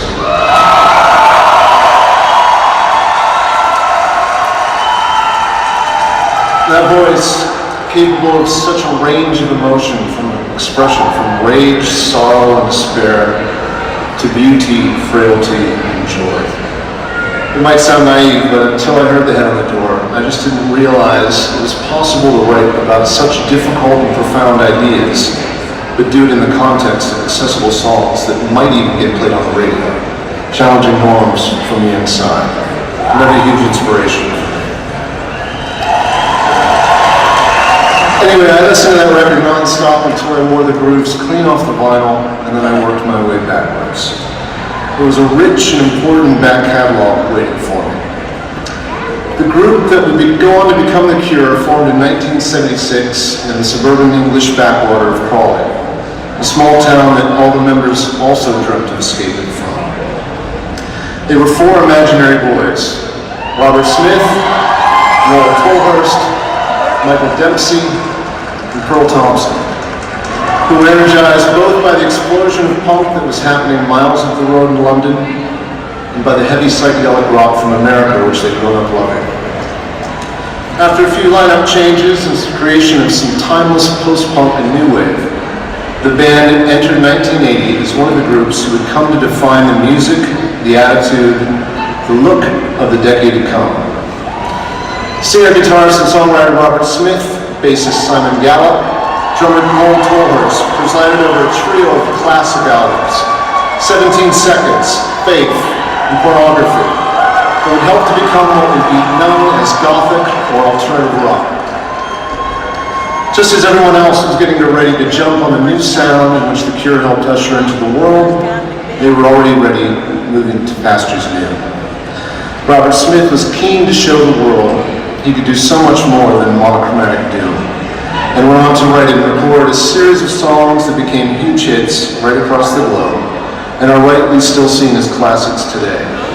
The Love Cats, In Between Days, Just Like Heaven, Lullaby, Love Song, Close to Me, and Friday I'm in Love. 13 albums they've recorded over their 40-year career stand as a testament to their undiminished power and an artistic imagination. And despite making challenging music that deals with the biggest themes, their impact has been gigantic. They've sold the best part of who gives a shit how many million records and have been an essential touchstone in the genres of post-punk, new wave, goth, alternative, shoegaze, and post-rock. You can hear their clear influence on countless bands today, including my own. The Cure have been in and out of fashion so many times in the last 4 decades that they have ended up transcending fashion itself. While they might be quite a hit name to drop in 2019, this wasn't always the case. Their dedication to pushing sonic and artistic boundaries while making music for the ages wasn't always rewarded with glowing reviews in the press. But they never failed to attract a passionate, intelligent, and loyal fan base who've always known the truth.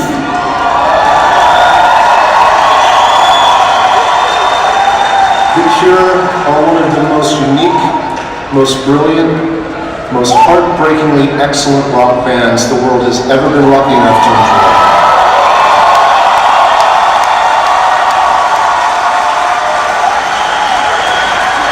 And no one needs to question the loyalty of Cure fans.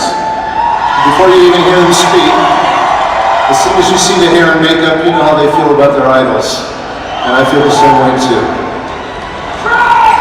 Quite understandably, most musicians can tend to differ from their carefully cultivated personas to one degree or another. But as far as I can tell, Robert Smith is that rarest of things. A 100% authentically Robert Smith kind of person who lives a 100% authentically Robert Smith kind of life. And he's used this singular vision to create that rarest of things. A completely self-contained world with its own sound, its own look, its own vibe, its own aesthetic, its own rules, which us the fans get to visit and immerse ourselves in whenever we like. A custom world made for anyone who's ever dreamed of escape. And if that isn't the life's work of a true artist, I'm not sure what is. I should make a full disclosure at this point. I think it's only right for me to admit that in the past I've been, let's say, ambivalent about the existence of certain award ceremonies. And I've perhaps been in the habit of questioning their motivation with a certain degree of cynicism.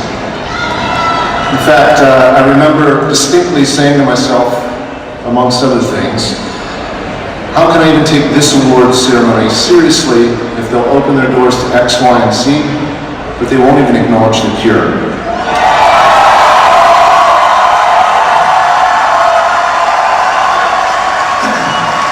And then, not so long ago, I got a phone call I wasn't expecting, and well, here we are. Let's just say I've never been as happy to eat my words as I was on that day.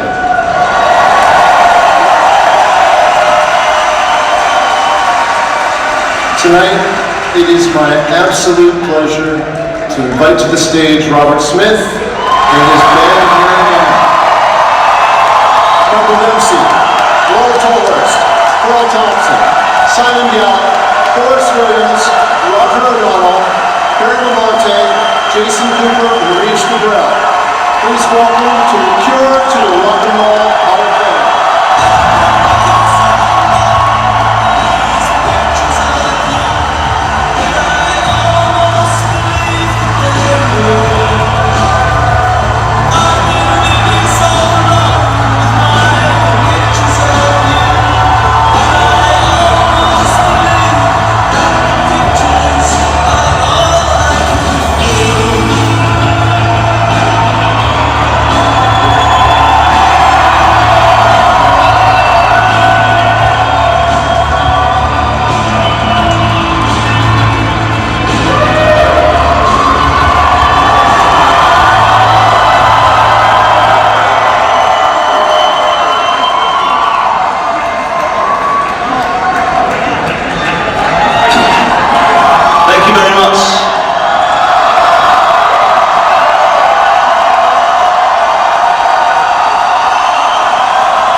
Thank you.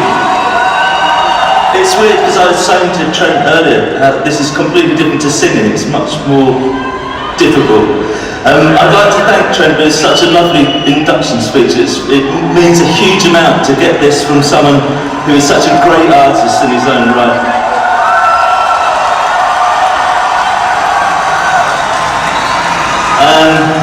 I'd like to thank everyone at the Rock Hall, including our advocate, Rob Light.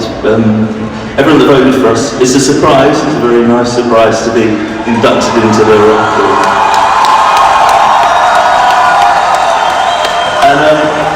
And I'd like to congratulate everyone else that's inducted tonight as well. So it's as Trent said, it's 40 years since our first album came out.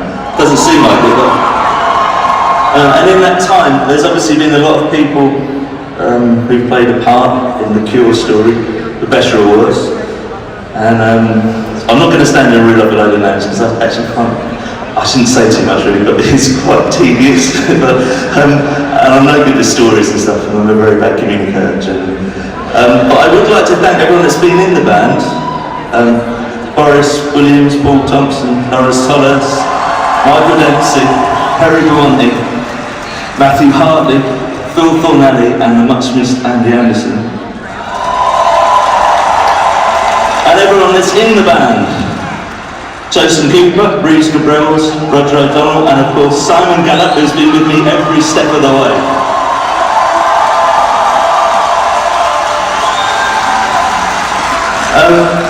I was thinking as I was walking up whether I should, because I was thinking if I start naming people, it'll be, it will just go on and I'll do that thing that I didn't want to do. But there is one person who I think, when we very first started, we were like a teenage trio in 1978 playing in the South of England. One of our first shows, this small bloke came along and we weren't really sure who he was. And he saw something in us that most people didn't. And that's Chris Parry, proving that he did get something right after all. So thanks to him. And finally, to wrap it up, I'd like to thank all the fans because everyone that's bought records, I mean, obviously that's going to get a cheer. Come on. Everyone that's bought the record or listened to the music, been to his show, just enjoyed what we do. It's been a fantastic thing, it really is. Thanks. We love you too, that's the point. Where's my wrap it up sign? I need my wrap it up sign. Where is it?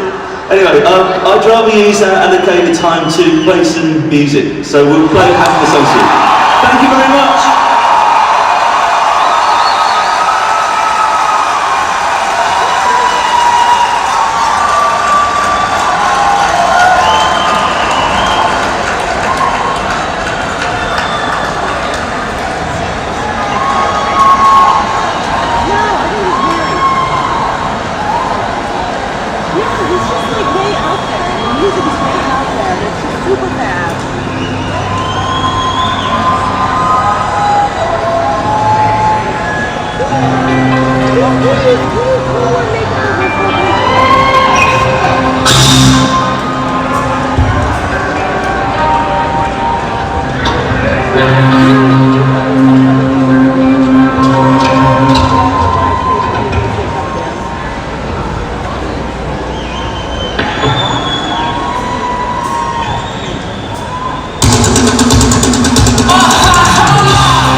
To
Feel like I am fun again.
enjoy the rest of the night. And see you again soon.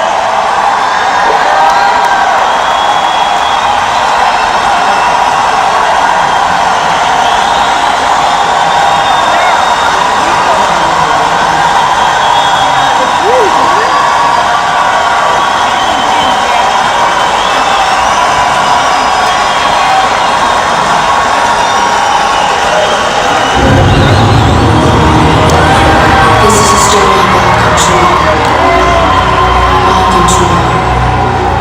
Control of what I say, control of what I do.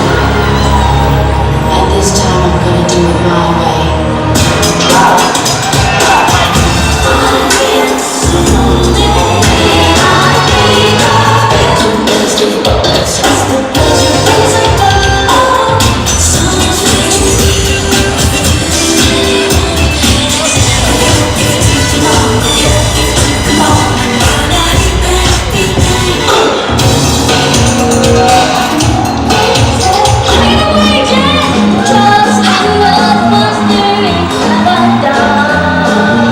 Growing up with so many children in the family, I was exposed to a lot of different types of music.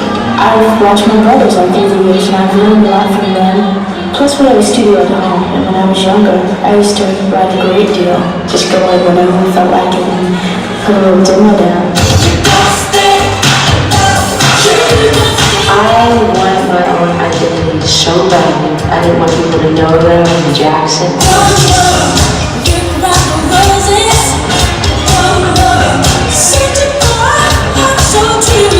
In the very, very beginning, it's just a matter of going to the studio, doing what they want you to do, and then you leave, and that's it.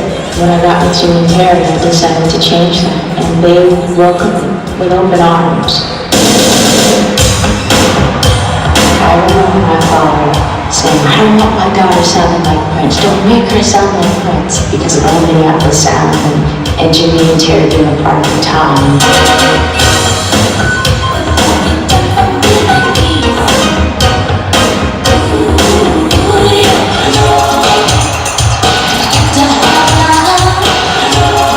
The reason why we named it Control is I'm taking more control of my career as well as my life.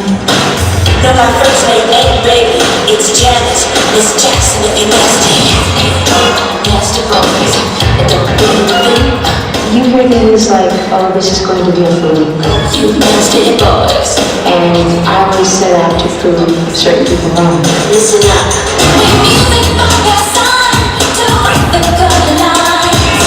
Let's work together to improve our way. The socially conscious album said it's okay to have fun, don't forget what's going on around you, and it's there to inspire the people.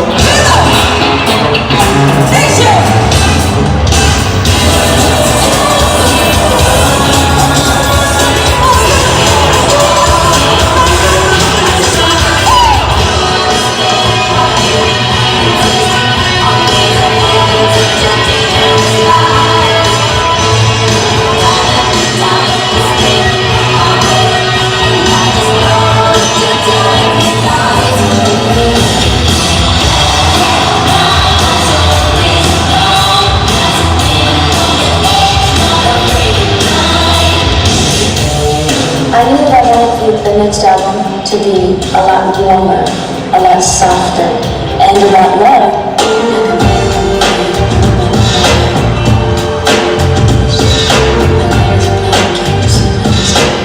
As you grow, so does your audience.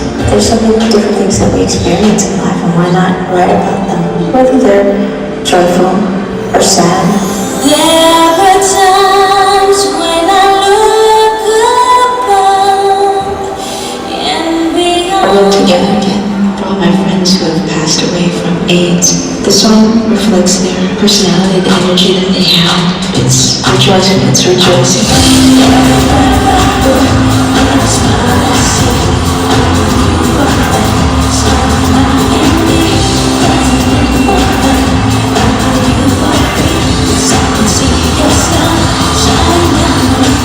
I just write what's in my heart, what's going on in my life, and it has to satisfy me. And once I feel satisfied, hopefully other people will enjoy it. I think it's important to keep going, don't stop. And that's what it's really about. that energy, that feeling, what God has given you at this very moment. Enjoy that.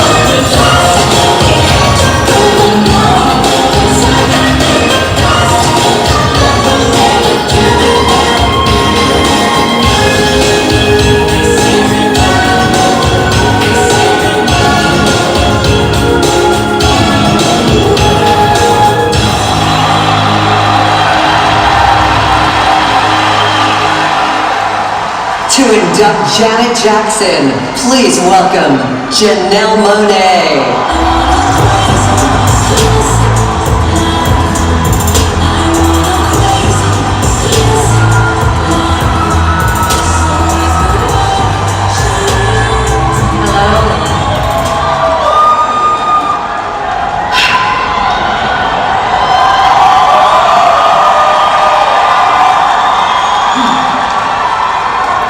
I'm here tonight to induct the legendary Queen of Black Girl Magic into the Rock and Roll Hall of Fame, Miss Janet Demita Jo Jackson. Our fearless leader is one of the biggest selling artists in music history. This 5-time Grammy Award winner and Academy Award nominee has sold 180 million albums worldwide.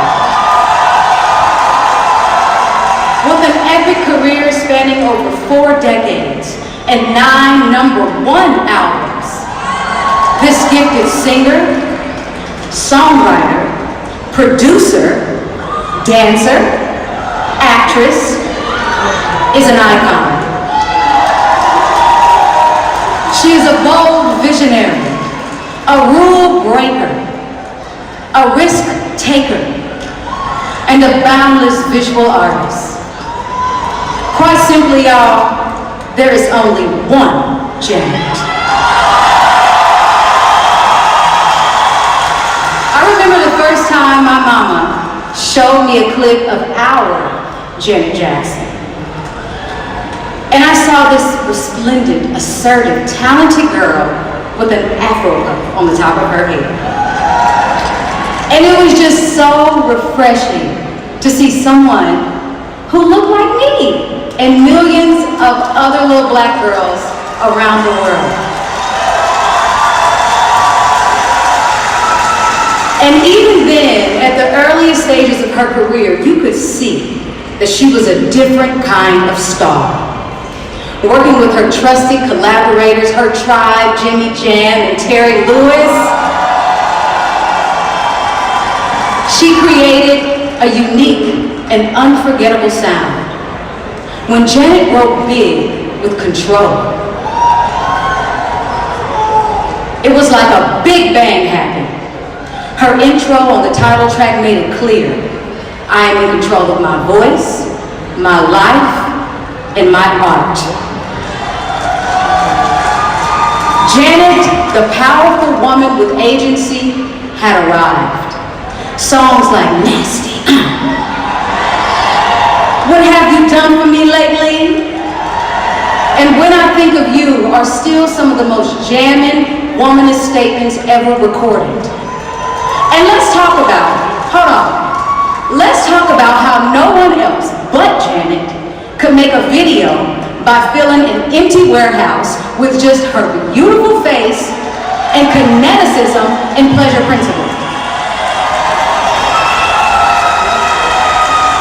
Control is one of the greatest breakout moments in music history and signaled to us all that she would not be subjugated. But Janet, Miss Jackson, if you're nasty, was just getting started. If Control was the Big Bang, Rhythm Nation, 1814, was her bold vision for this new world she had created. And on the album's 30th anniversary, it still inspires. Clad in her all-black uniform, Janet unleashed her manifesto, but tonight we calling it a womanifesto. The belief that an army of young people marching to a singular socially aware beat could affect change to end the racial divide. She became a blueprint for writing socially conscious jams. And hits like All Right, Miss You Much, and Escapade made us all want to learn every 8 count of choreography. I don't know about y'all, but I spent a lot of time in my room, in my mirror, with my friends, with my cousins, trying to be like Janet. And it's also important to note that Janet also has her own category. There's pretty, there's beautiful, there's fine, and then there's Janet Jackson level fine. Am I right? Gorgeous and carefree on the beach, belting "Love Will Never Do Without You." And the sublime come back to me, along with the gritty rock of Black Cat. She let us know that her artistry could not be contained by any genre. She climbed deeper inside of herself with the self-titled Janet album and ascended even further into her truth on Velvet Rope. On these albums, she was human, filled with sexual freedom, and the beautiful flaws of all humanity. She was sensual, vulnerable, strong, and alive with songs like That's the Way Love Goes. Got Till It's Gone, I Know, If, Anytime, Any Place, and I Get Lonely. She honored friends who she lost to HIV and AIDS with her song Together Again. Through music, Miss Jackson unified through the weapons of rock and roll and rhythm. Every album a risk, and every moment a revelation. A fully carefree Black woman and pop star whose cultural impact can't be quantified. Janet has a crown, glory, and legacy all her own.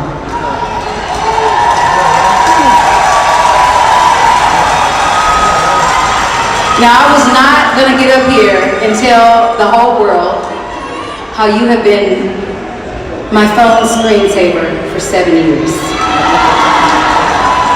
But it is true. And every time I look at it, I'm reminded to focus, to be fearless in the way I approach art. In fact, when I was writing my last album, Dirty Computer,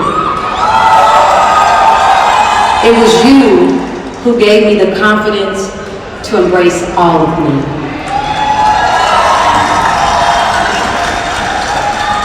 We gather all around the world with your music as our soundtrack. We celebrate you for fighting for women's rights. We celebrate you for going high when they go low.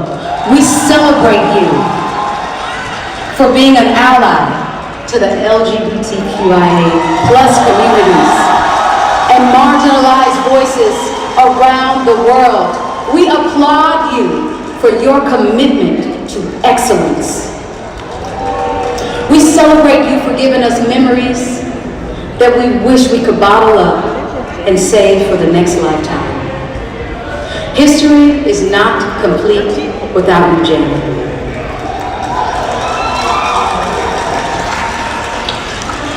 That's why we bow at your altar tonight. God created you with a gift that only you could give us. We say thank you. And it's now, yes, and it is now your time. Everyone in here, I want y'all to get up on your feet, get up out your seat, and I want you to stand and welcome Miss Janet Jackson into the Rock and Roll Hall of Fame!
Janelle, thank you so much for your beautiful words. I'm really moved. This is a really good moment.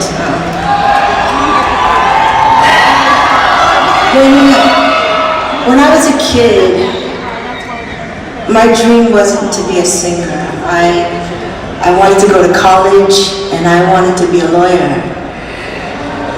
It was my father's dream. He wanted me to become this wonderful performer. He encouraged me. He was the first one to encourage me, and music became my passion. In 1997, my brothers were recognized for their musical passion by being inducted into the Rock and Roll Hall of Fame. And I was so proud. As you saw in the clip, I was always crashing at rehearsals. I was always tagging along, always with my brothers. I witnessed, along with the rest of the world, my family's extraordinary impact on popular culture.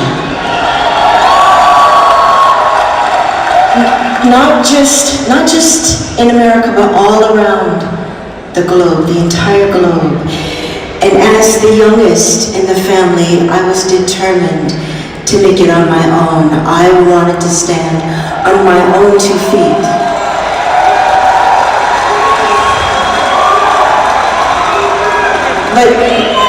But never in a million years did I expect to follow in their footsteps. Tonight, your baby sister has makeup.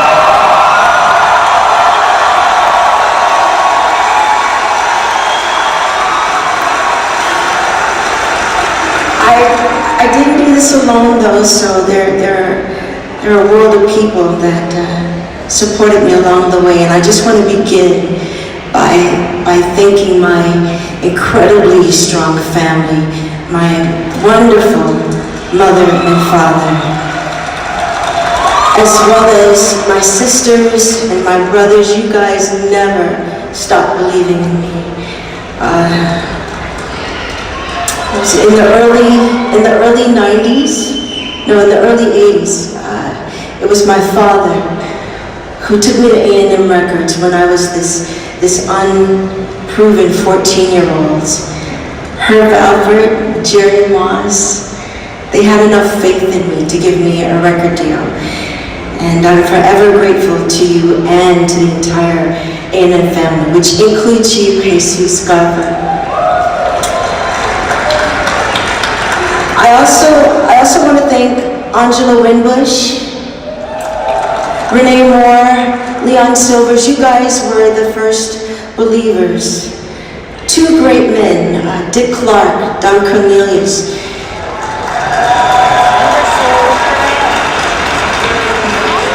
You introduced me to this vast audience, and to all the program directors and the DJs all around the world. You've supported me in my music for the past 37 years. And you've made all the difference, and I thank you for that. Jimmy, Terry, can you please stand up? Please, stand up, please. Stand up.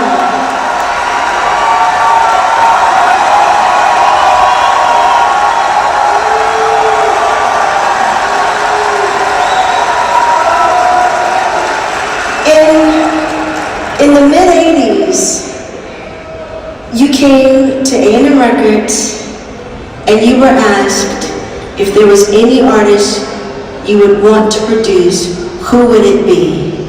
And you guys said, Janet. That's the real story. That's the real story. You guys are my 2 dads and so much more. You are brilliant producers, incredible songwriters, wise teachers, and my great friends. I salute you tonight for the body of work that we created, but also for your contribution to the world of music. I love you guys so much.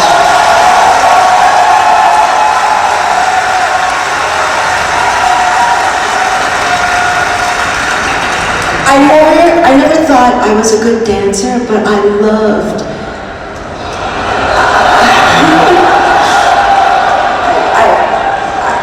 I did it. I never thought I was a good dancer, but I loved the way dancing made my body feel. And I have to thank all the choreographers I've ever worked with, especially Paula Abdul, Anthony Thomas, Terry Bixler, Tina Landon, and Gil Dual-Delao. I love you guys so much.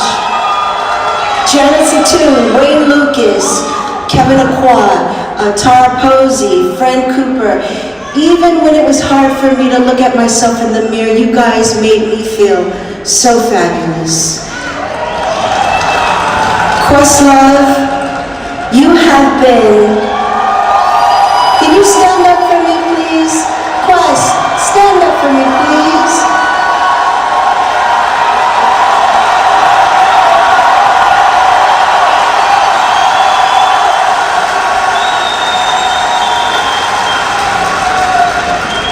You have been my biggest champion. Thank you so much. I have to thank my core JDJ team, Jessica Davenport. You were there over 30 years ago when I was just started on Good Times. I love you, Jess.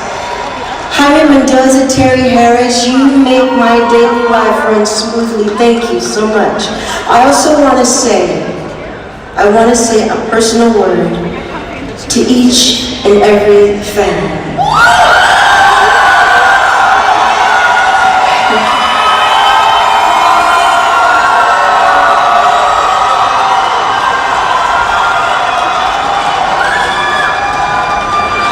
You've been with me every step of the way, through all my ups,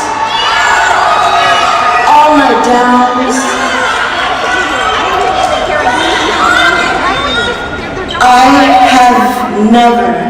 I never have, and I never will take you for granted. I love you with all my heart. Thank you so much.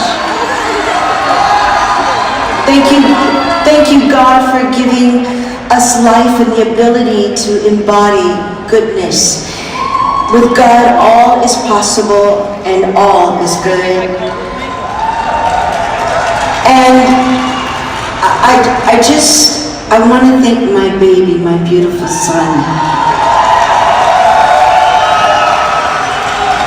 He wakes me up every single morning singing his own little melodies. He's only 2, you guys. And I want you to know that you are my heart, you are my life, and you have shown me the meaning of real unconditional love. Mama loves you, Issa, rah, rah, rah. And Rock and Roll Hall of Fame, please, 2020, induct more women. Thank you so much for this honor. I love you so much.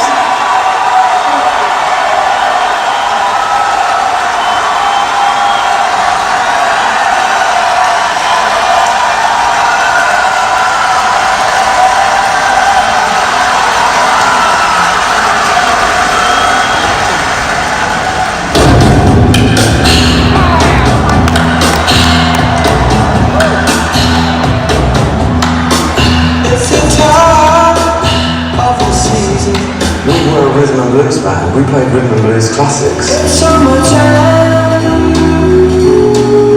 and the living is easy. As long as we're really a guitar band, they were more a keyboard band around Ron Argent. I ran into Ron our school and he said, let's start a band. And we put a band together. Hugh Grundy was our drummer. In your mind, could you ever be really close to me. I heard Colin sing, I mean that's the thing, and I thought, my goodness, you know, what a great voice, because you've got to be able to sing. They were looking for new bass players, so I went on to rehearsals, and that's when we started doing 3-part harmonies. The band got together, I believe you entered a battle of the bands. We did, yeah. And the prize was a Decca recording contract. Yeah. And you won. We did win, and we were really, really surprised. As I remember it, we were talking to our then producer, Ken James, and he said, you know, you could always write something for this session. Roy picked up on it, and he went away and wrote this song.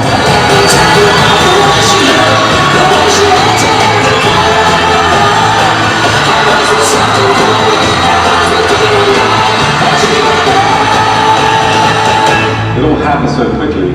It was happening before we even realised it. 18 years old, you know, and we had number one in this hallowed land of America. It was fantastic.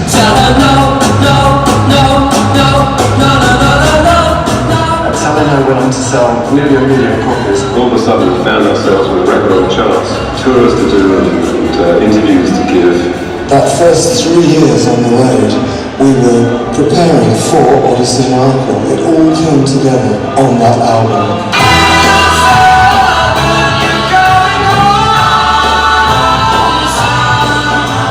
We heard that sound had been knocked out. It was revolutionary. It was really a mature, progressive way of looking at what you could do with a pop song. We were in Abbey Road, which was undoubtedly the best studio in the world at that time. We were recording with Jeff Emmerich, who had just been recording with the Beatles. John Lennon had got a Mellotron in the studio, which he didn't take away. So I just jumped on it and just used it. People like Al Cooper, Paul Weller, Dave Grohl, and Tom Petty, they quote it as being influencing on them. It is a classic LP, and there is no better sounding record to this day. It's the time of the season. By the time of the season was hit, it was 18 months after we recorded it. The irony is that the original drummers were only actually professional for 3 years. And let me tell you, when you're on stage, the feeling is absolutely no different to when you were 18 years old. It really isn't. This will be all you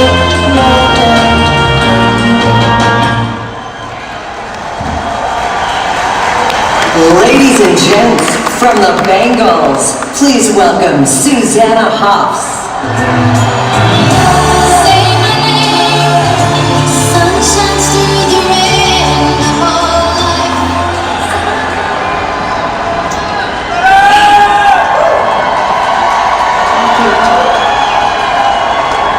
I have loved the Zombies for as long as I can remember. I first heard them when I was a very little girl in the 1960s in the backseat of my mom's station wagon. And though their music played through a tinny car radio, its elegance, soulfulness, tonal textures, and foggy London intrigue found me on the sunny, palm-lined streets of Los Angeles. It was love at first listen.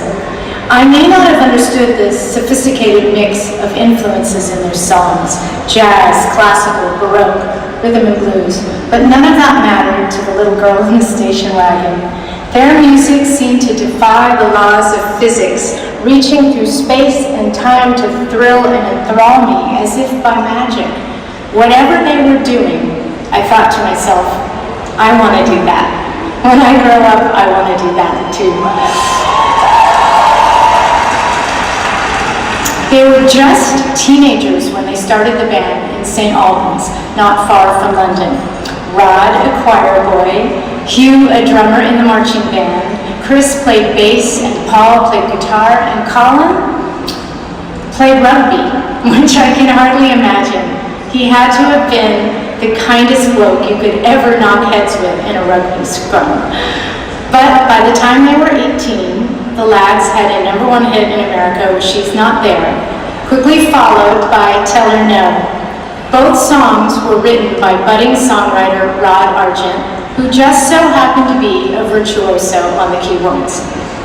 Rod's expressive playing would define the Zombies' distinctive sound, along with Chris and Paul's ingenious guitar work and chiming three-part harmonies, and Hugh, your iconic, hypnotic drumming.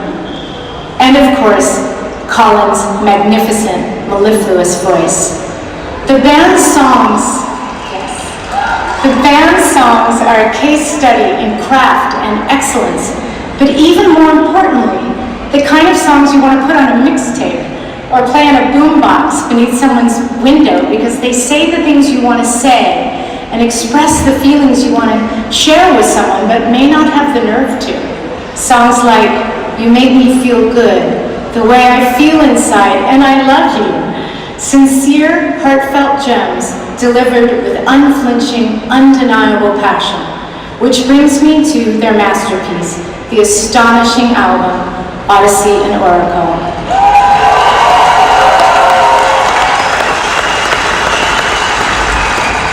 Rod, your brilliant Time of the Season, Care of Cell 44, and A Rose for Emily.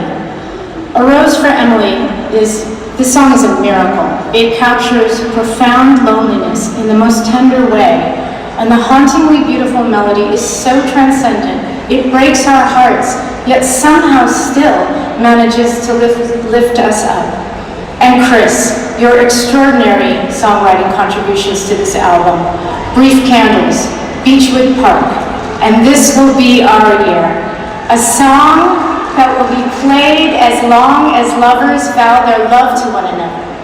With lyrics like, "The warmth of your love's like the warmth from the sun, and don't let go of my hand, now the darkness is gone." And these words of comfort, "You don't have to worry, all your worried days are gone." I mean, who doesn't want to hear someone say that to them? I'm always happy to listen to Colin sing them to me, which brings me to Colin. Colin, your wondrous voice. There aren't enough adjectives. The tone and timbre of it, like silk and velvet and linen woven through each and every syllable you sing. And no one sings longing like you, my friend. Not to mention the sighs and the oohs. I'll just say it. Your voice is just plain sexy.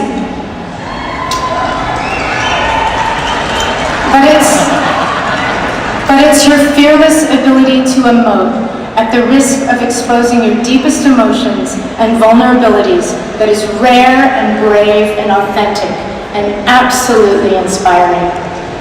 My love affair with the Zombies may have started in the 60s, but the now 60-year-old me loves them still, even more, as I've had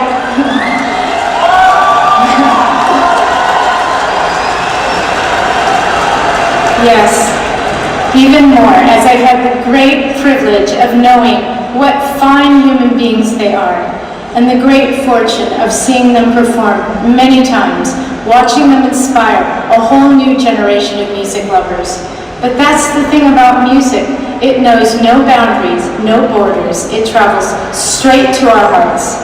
I listen to the Zombies every day on those same palm-blind streets of my youth because, quite honestly, I need a little dose of their particular sonic alchemy, and it never fails to touch me, inspire me, excite and dazzle me, to make me feel less alone, to lift me when I'm down, and even when their music moves me with its poignancy to tears, it reminds me of what it is to be alive, to be human, and of the power of song and music to connect us all. So Colin,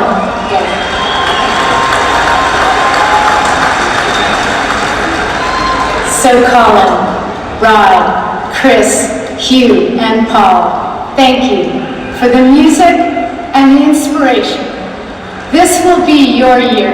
It took a long time to come, and it's my great honor, a highlight of my life, to induct the Zombies into the Rock and Roll Hall of Fame.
Susanna,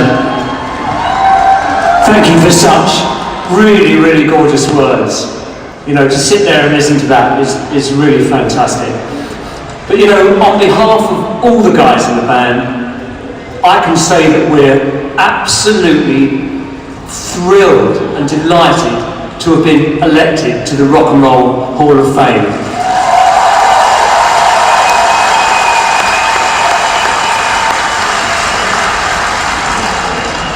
To be honest, it's felt honour enough to have been nominated 4 times in the last 5 years. But to have finally passed the winning post this time, fantastic.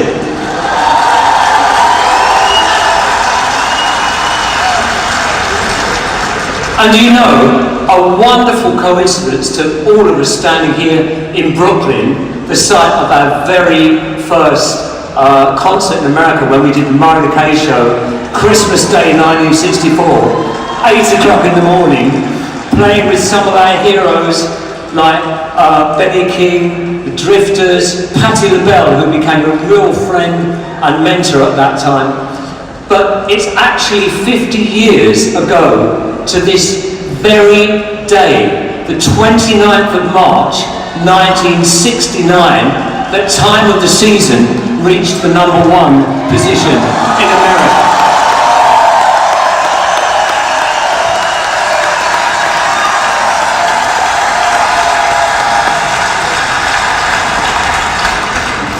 When I actually received the phone call, I couldn't help my mind racing back to one magical day in 1956 that's always remained vivid in my memory, when my cousin, 4 years older than me, played me 2.5 minutes of music which changed my life. That music was Elvis Presley singing Hound Dog. That cousin was Jim Rodford, who many of you will remember as the great bass player who later co-founded Archer with me, and for 15 years, the powerhouse driving the Kinks rhythm section. And of course, also to his tragic accidental death a year ago, playing fantastically energised bass with a version of the Zombies that Colin and I have loved touring with for the last 19 years. Do you know, for those who didn't live through the 50s, it's really hard to imagine the enormous cultural gulf which existed between England and America at that time. Elvis himself was a god, and in some of the first footage that we saw in England, seemed to us like an alien super being from a distant universe. I was 11 years old, and I couldn't in any way imagine being part of the same world, but nevertheless couldn't wait to try to find some like-minded people to start playing the music with. And that chance came about in 1961. My God, how long ago was that? When 5 of us from adjoining schools excitedly got together to form a group. Paul Atkinson, Hugh Grundy, Colin Blunstone, Paul Arnold and myself, Rod Argent. Within a year, Paul Arnold had been replaced by Chris White, and that was it, we were off. These early years were something of a dream. By 1964, we got a recording contract with Decca, and then, unbelievably, by Christmas, found ourselves topping the US charts with our first record, She's Not There.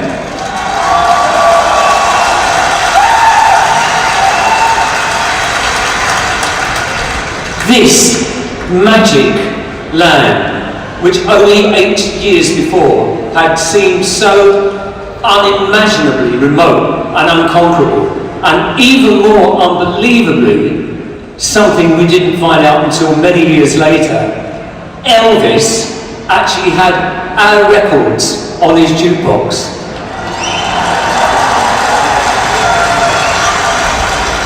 Could not believe that when I found that out. In 1969, the Zombies had another massive #1, Time of the Season, but we'd already broken up due to the lack of initial success with our final album, Odyssey and Oracle, an album that we put our heart and soul into. This album was very dear to our hearts, as Chris and I had written all the songs on the record and for the first time produced our own material. It was to go on to have a huge story in its own right, and at this point we have to say thank you to Al Cooper, who believed in and fought for it from the very beginning. Without his help, it may have never been released, and we have to thank him massively, because it spawned a story that still continues 50 years later.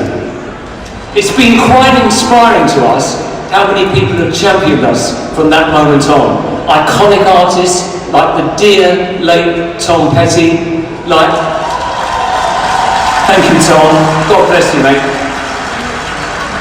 Like Paul Weller, who's been such a fantastic friend to us and to the album. Like Dave Grohl, like Susanna Hoffs, and also many young bands, right up until the present day, Cage the Elephant, Lemon Twigs, Portugal the Man. We owe so much to these people and have to thank them enormously. And I must also shout out to the wonderful touring band who've accompanied Colin and me over the last 19 years. Steve Rodford, Jim Rodford, Tom Toomey, Søren Kopp, and to our fab sound man, Dale Hansen.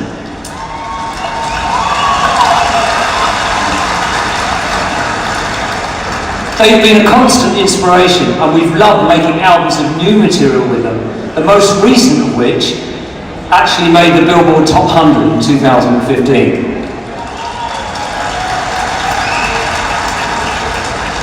I think it's largely due to their fantastically energised performances, actually, that so many people have sat up and taken notice of us in the last few years. On a personal note, I want to say a huge thank you to my wife Kathy, who's been an unwavering and constant support to me over the last 52 years. 52 years! And to my dear son and daughter, Mark and Elisa. And lastly, what a joy to have been managed perfectly for the first time in our lives over the last 6 years or so by Chris Tuthill, Cindy De Silva, and all the team at the Rocks Management. Fiona, Pam, Corey, our tour manager Mariah, and our great publicists Melanie and Fiona. I just have to say, the story goes on. Thank you very much.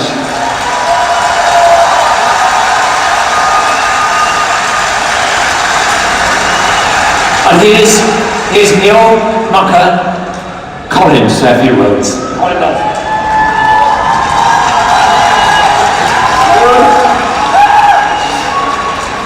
I'd just like to say what a great honour it is for us to be with you all here tonight. It really is. My most sincere thanks to Susanna Hoffs for her brilliant induction speech, and for all those who have supported us through the years, especially thinking of Bruce Solar from APA, Rick Krim, Paul Schaefer, and Steve Van Zandt. Sincere thanks also to all the members of the Rock Hall who voted for us, to our loyal and tenacious fans who never wavered in their commitment to the fan vote.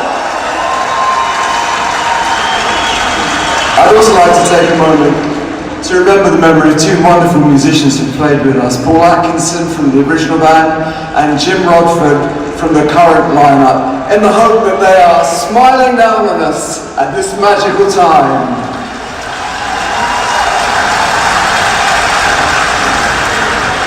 On a personal note, I'd also like to thank my family, my ever-supportive family, my wife Susie and my daughter Rosie, who stood by me through thick and thin. The Zombies first got together over 50 years ago, and with all bands we've been through many ups and many downs. But being with you here all tonight, this wonderful occasion, is an absolute joy, and of course makes it all very, very worthwhile. Thank you!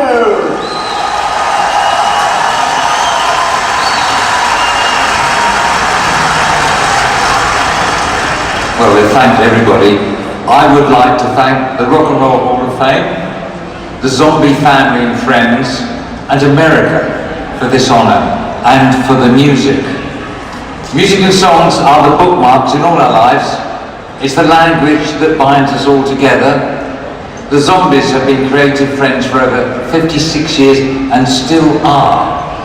From the days when Rod and I shared a flat and wrote the songs for Odyssey and Oracle, we keep on creating. Personally, I would like to thank our other old flatmate, Terry Quirk, who did the original artwork for Odyssey and Oracle, Alec Plough, and my own family, Matt, Jamie, Sasha, Claire and Kat, and my creative partner and wife, Vivian, most of whom are here tonight.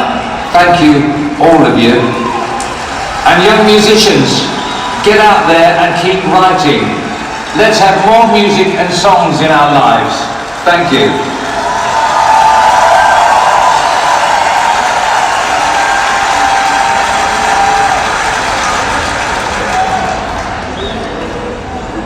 Wow, I'm absolutely ecstatic to be here saying a few thank yous.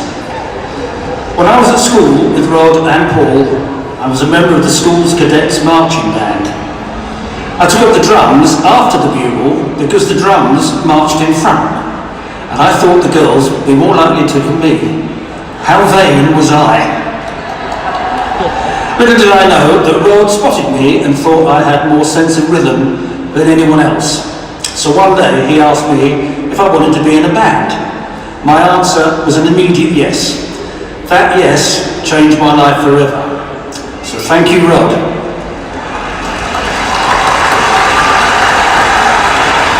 Little did I know that this later time of my life would be so incredible, ending up here in the Rock and Roll Hall of Fame, and it hasn't finished yet. Thank you to my friends, and I mean that, the Zombies, and everyone else who are part of this unique family.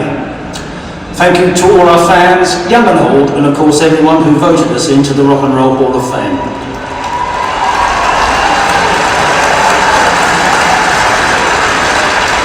Thanks to my lovely wife Tracy for putting up with me and my drumming all these years. Thank you to Louise, Hayley, Helen and Caroline, the best daughters a dad could ever have, and three of them here tonight, not quite sure where. Finally, a big thank you to the Rock and Roll Hall of Fame. Thank you.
take on every time to show you what you need to live. Time to miss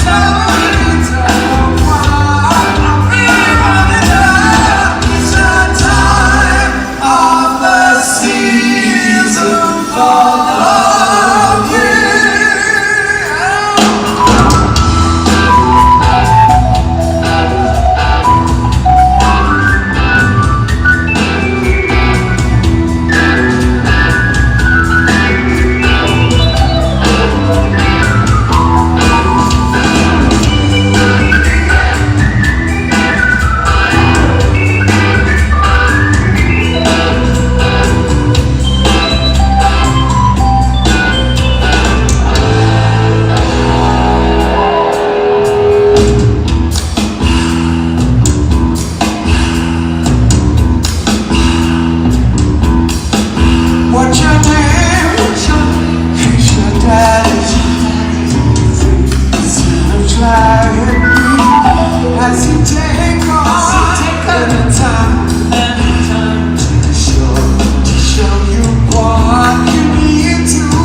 time.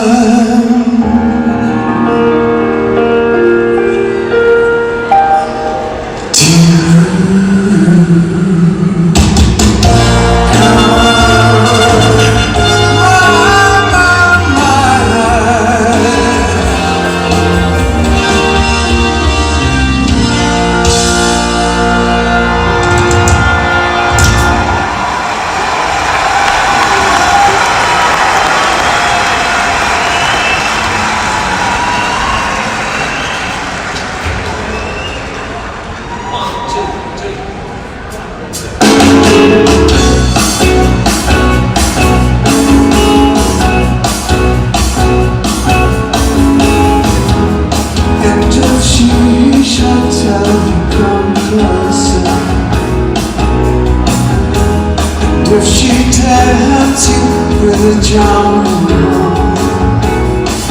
tell her no, no, no, no, no, no, no, no, no, no,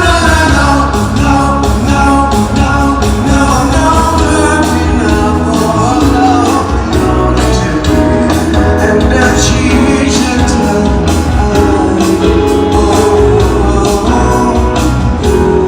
if she tempts you with a charm,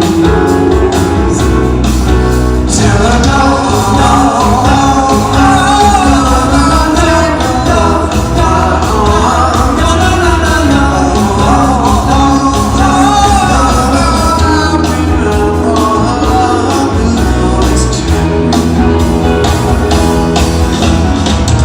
I know she's the kind of girl that my love away, but I still love her so. Don't love me now. And if she should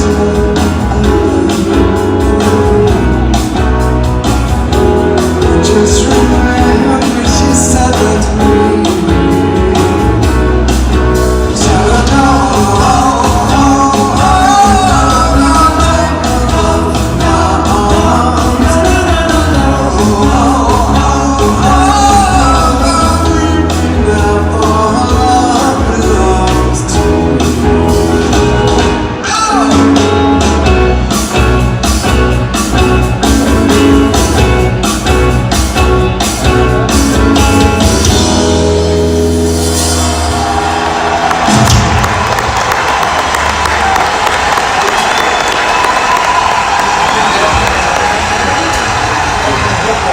Well, for this last song, we would love to introduce, to have a bit of fun with Hugh, the guy that plays all the time in Colin and my touring band version of the Zombies. And it's a joy to have him up here, Steve Rodford.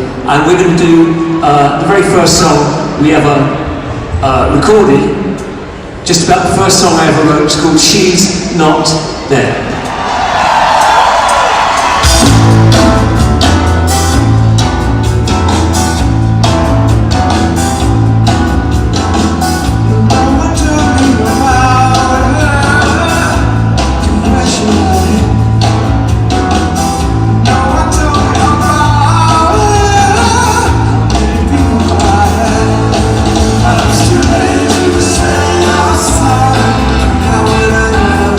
Why should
myself in times of trouble.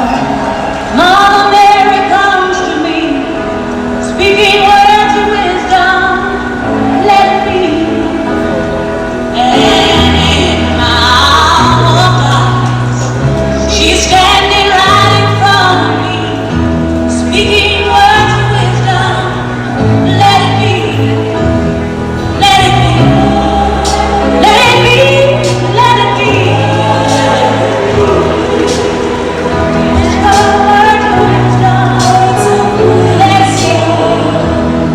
And with broken-hearted people living in the world of dreams, there will be an answer. Let it be.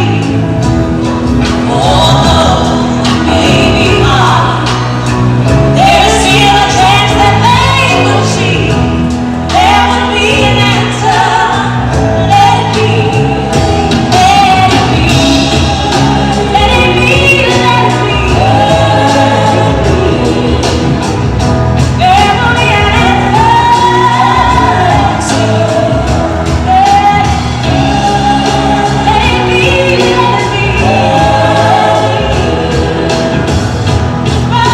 of wisdom. Let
it be.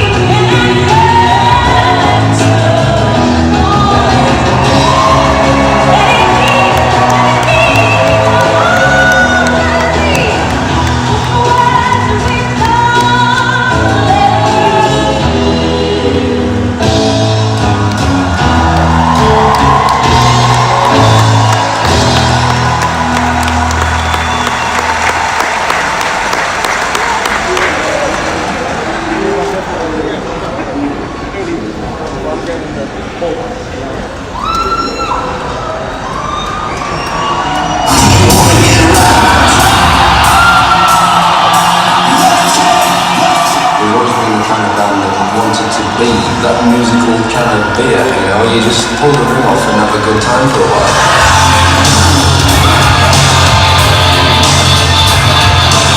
We're all from Sheffield, England. It's a very industrial town. We were destined to start running a factory. We were prepared to do anything we could to get out of that mundane lifestyle. We were just a bunch of kids that all had a common interest in music. When I saw Mark Baldwin on Top of the Pops, in his feather boa and his hair, I just remember looking at the telly and saying, I want to be him. We decided to rent a rehearsal and just have a go at writing songs. We had the arrogance in us to think that once we got going, we could be the biggest band in the world.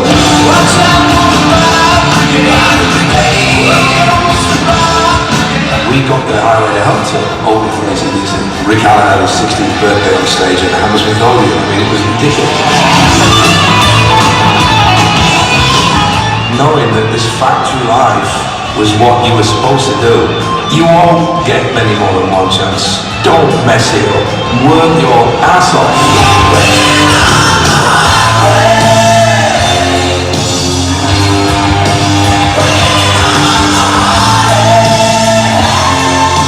When we went in the studio to make Pyromania, we were trying to develop a new style.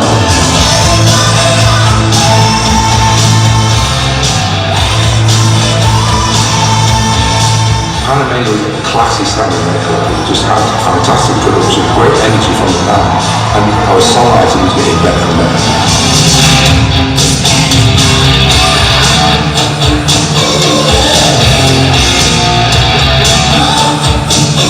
We sold 6 million copies. We were headlined to 55,000 people, selling out faster than Led Zeppelin did. We were just like, wow, this is insane. We didn't see any reason to stop playing this. We got this phone call, Rick's had this awful accident, he severed his arm. I didn't think I'd be able to do anything again. He's like a brother, he's part of the family. It's up to him to tell us that he can't play it. I realised that I could still play just using my feet, so that was really encouraging. Rick had that vision that he could still do what he always wanted to do, and he could do it better than he used to. You might say the experience a few ups and a few downs. The biggest up was the return of the Thunderman. The whole band just being a team and me being part of that team was incredible. And the confidence that it gave us, when we went back into the studio, we were a different bunch of people.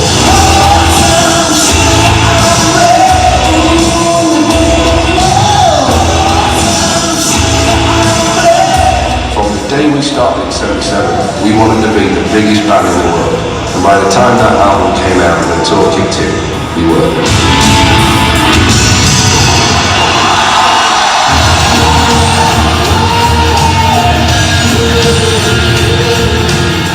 Grown up together and we've had enough setbacks for us to realise that we're really strong as a team, and that is the one thing that kept everybody together, and it still keeps everybody together now.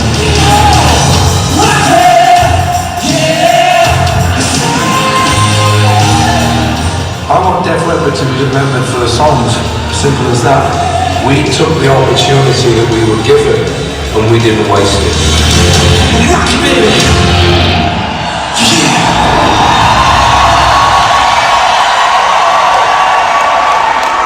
Please welcome Rock and Roll Hall of Famer from Queen, Brian May.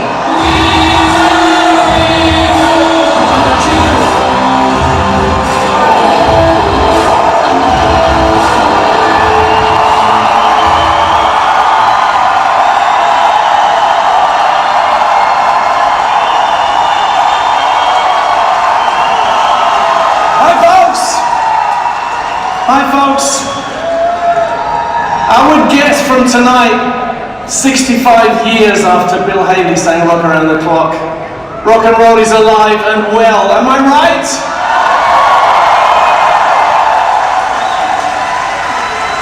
I have the greatest job in the world. I am so honoured and privileged to be importing Def Leppard into the Hall of Fame. What an amazing privilege. I kind of just want to talk, I can't do auto cue, but I can do bits of notes. It's old school, okay? You forgive me. I'm going to quote first from the Joe Eliot book of philosophy, which says, you get one chance to do the good shit, don't fuck it up. So this is my guideline tonight, okay? I want to do them justice. I really want to do these boys justice. And I'm not going to tell you history, I'm just going to tell you my personal view. I want to tell you how these guys came into my life and how important they are. 1981, cast your minds back, 1981, Queen were in a studio in Munich recording an album called Hot Space. And I nipped out to see some friends of mine, Richie Blackmore's Rainbow. And we should be supporting but a young, precocious bunch of boys called Def Leppard. I got there late and I missed them. And I felt so bad about it, I sought out the dressing room and went in to see him, sort of poking my head through the door and said, hi guys, I just wanted to say hello because I miss you, I'm really sorry. I'm Brian May from Queen. And they said, as a man, they said, no shit, you're good. Which was kind of nice, so I think we got on from that point, and they told me that Queen had been a great influence on them, which is always a great thing for me to think about. Cut to 1983, you know what you do when you're on tour? We're out on tour, and when you're in the cars and the planes and whatever, you hit the button to see if anybody's playing your record. So this is what I'm doing, I'm traveling around. Every time I hit the record, every time I hit the button, I'm hearing this amazing kind of clang, sort of arpeggiated guitar. I'm hearing amazing harmonies, this big juicy bass line, I'm hearing these huge fat drums.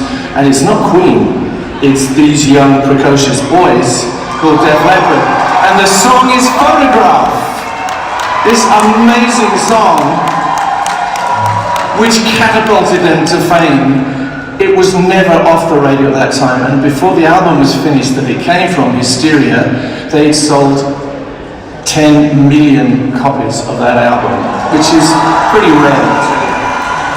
10 times platinum album. Okay, cut to September '83. I'm in Los Angeles again. We're recording an album, which this time is The Works, I think. And I go out. This time, Def Leppard are playing the local arena, which is the legendary LA Forum. I go down there, very inconspicuous. I sit at the back, and when these boys hit the stage, I have to tell you, I have never seen anything like it. I've seen some great shows in the Forum, but I've never seen an audience react like that. They got to their feet, they never sat down, and they screamed and shouted the whole way through the performance. Def Leppard killed that night.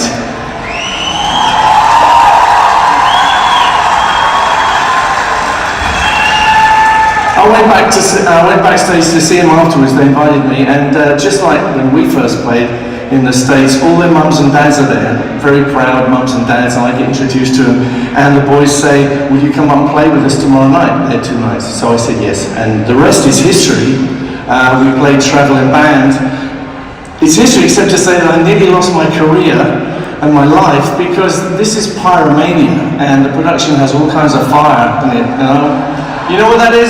And actually Joe warned me, he said watch out for the fireworks at the end, but just be careful. But I'm at the end, we finished showing and we're up behind the drums and there's a kind of chasm in front of us where the fire's about to come out. I have no idea. I'm gone, I'm like giving it all this and Joe's going, Brian, and I'm thinking he's just kind of appreciating me, but he's going, Brian, the fire! Anyway, this huge sheet of flame comes up in front of me, and just in time, Joe's dragged me out of it. Otherwise, I wouldn't be here tonight. So early on in our career, Joe Elliott saved my life.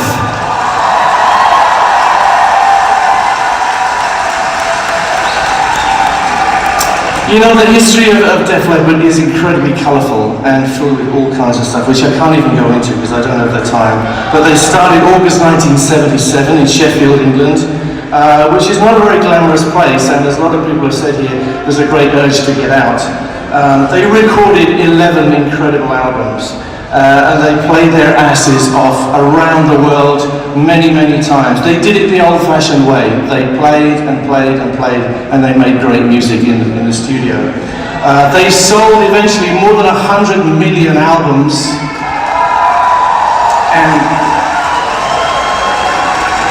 they endured being very fashionable and being very unfashionable as well, as sometimes happened, particularly in England, where sometimes the press wasn't very kind, I don't know why this happens, but they kind of got attacked, among other things, for making hit records. Now, can I just remind you what some of those hits were? We got Bringing on the Heartbreak, Photograph, Foolin', Pour Some Sugar, Armageddon It, Hysteria, Let's Get Rocked, When Worlds Collide, Animal, Love Bites, Rock of Ages, Rocket. It's a lot, that isn't even the full list. They released 50 singles, most of which were hits, and many were #1s. But there was this kind of feeling abroad in the press and in the media, particularly in the UK, as I say, that maybe that made them uncool. Well, let me tell you, those songs, the fact that they wrote real songs that people can sing and carry in their heads, is the reason that Def Leppard will be remembered in hearts and minds long after all of us have left the building.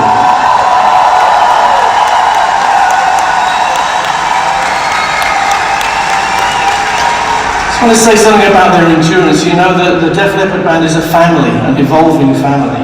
I would say the amazing bass man, Rick Savage, is is really the founder member. He's the only guy who was there at the beginning and he's here at the end. It's not the end, it's the continuing story. But very soon Joe Elliott joined him, and Joe brought the name with him, which apparently refers to some orally challenged cat of some kind. So these stalwarts are the very birth of the band. But the family grew and evolved and faced all kinds of adversity. The loss of drummer Rick Allen's arm in 1984 was a massive shock and setback, which would have ended the career of a lesser band.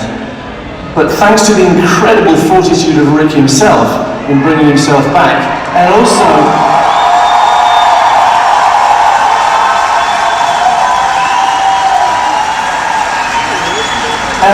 thanks to the incredible loyalty and cohesiveness of that family, which is Def Leppard, in supporting him when he came back, they actually grew in stature and in every way. Not only Rick, but the whole band benefited in a sense. And I was there at Donington when he first came back for that triumphant return. Amazing. Similarly, the loss of the fantastic riffmeister, I would call him, Steve Clark in 1991, will always be mourned. What a great player, what a wonderful player. And I think many people thought that that could be a mortal blow to the band, and it could have been for lesser human beings. But the current guitar duo of Phil Collin and Viv Campbell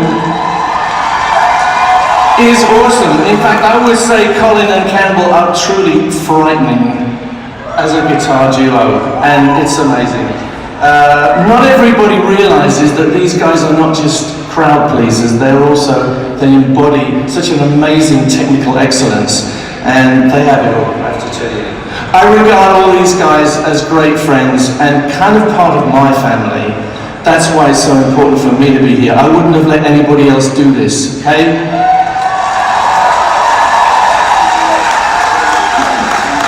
They all turned up for our Freddie Mercury tribute, which was 1992, and we've played together loads of times. And Joe and I, in particular, have shared many precious and fun moments, snatched among the madness of touring life. We have a strong bond, and he's one of my dearest pals. When Steve died, Joe says that the first phone call he got was from me. And when the news got out of Freddie's passing, the first phone call I got was from Joe Elliott.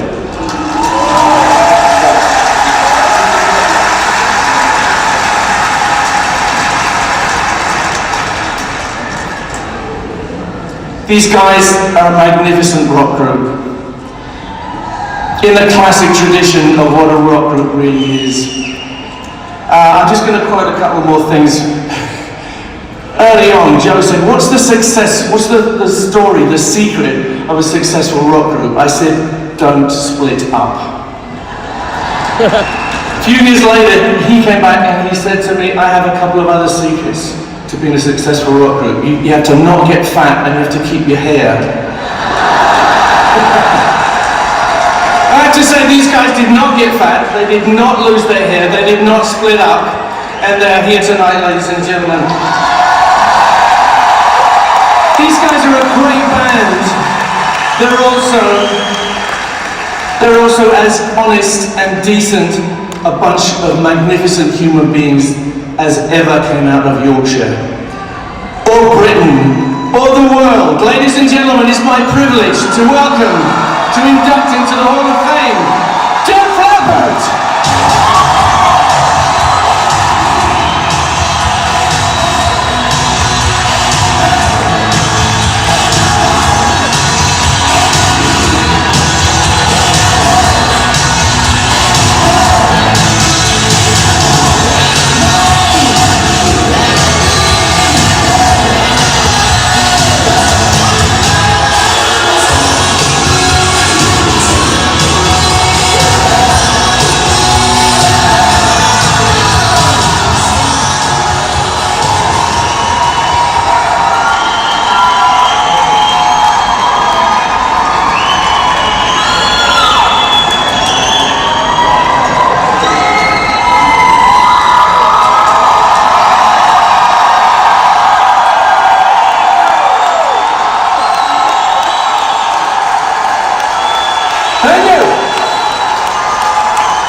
Thanks for having us.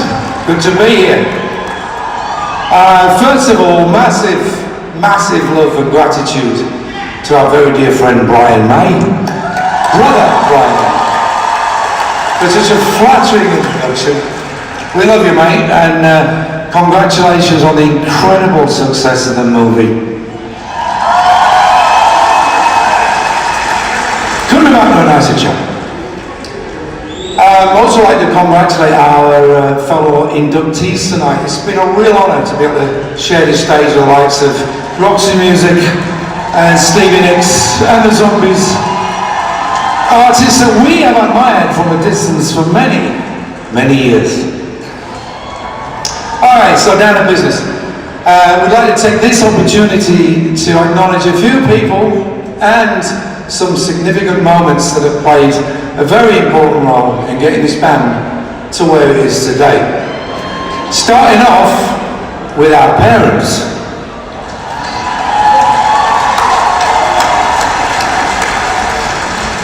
Now back then we were just a bunch of teenage wannabes, living at home, dreaming the dream, and so without their help and encouragement it would be a lot tougher to be standing up here on this stage tonight. My mum, for example, taught me my first 3 chords when I was 8 years old.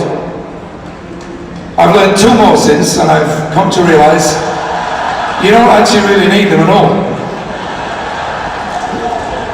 My dad, who lent us £150 to make our first ever recording back in 1978, which was absolutely the launch pad for this very wild ride that we have been on ever since. Now that's just 2 examples of what our folks did for us along the way. And I could stand here all night with great tales of parental, support and what have you. But as a major significance, it goes without saying that without their help and their financial support or otherwise, things would have turned out very, very differently. So, thank you, mums and dads.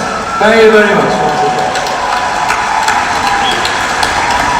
Another significant moment in this band's birth was the simple act of missing a bus, which is something that I did on 1 August night in 1977.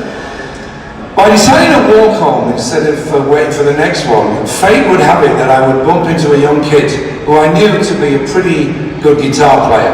That kid was a guy called Pete Willis. Pete was the co-founder of this band and one of the best right hands in the business.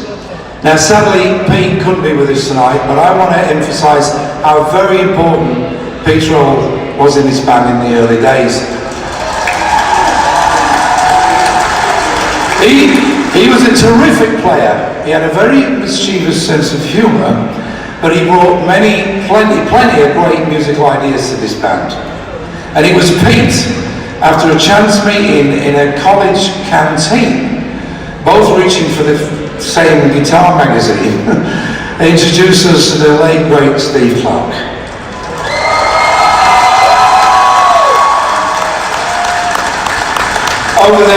Over the following 10 years, Steve made a massive musical contribution to this band. His incredible and unique riffs helped shape some of the most important songs that we will ever write, and it really does go without saying that we love him and that we miss him every day.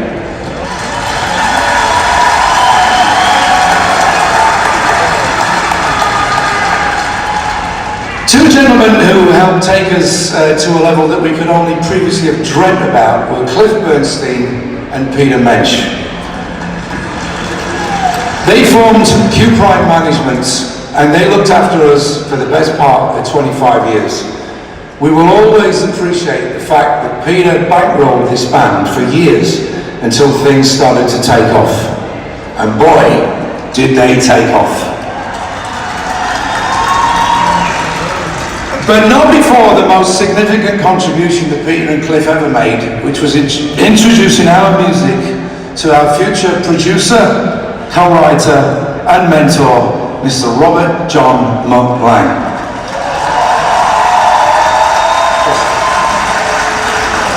Now Now we first worked with Mo on an album in 1981, an album called High and Dry, which was a good record.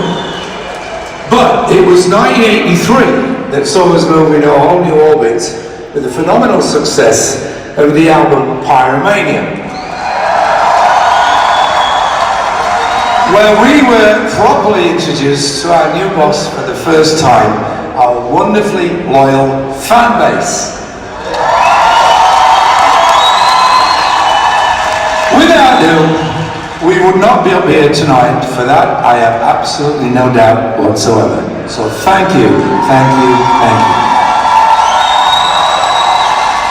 You have stayed on board with us for the best part of the following 36 years and supported us through some tough times along the way. But those tough times have helped us make this band what it is today. It's solid, we're appreciative of who we are and what we stand for.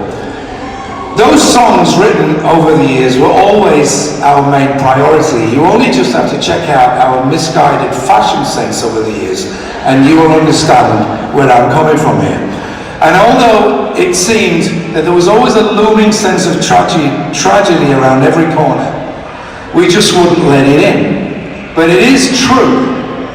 It did seem that every time that we made some musical headway, life would just knock us back down somewhat.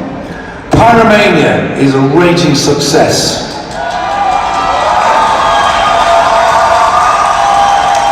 And then Rick has a life-changing accident. He survived it and came out the other side stronger.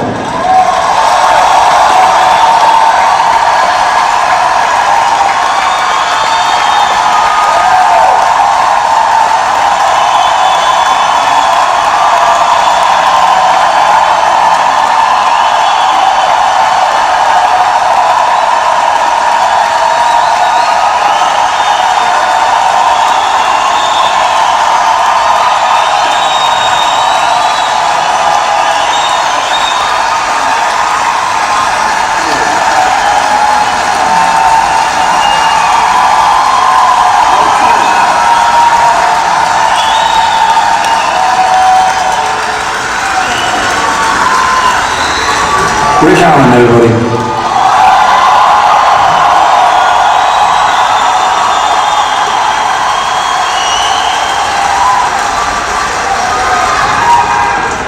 Hysteria gave us the global success that we'd always craved.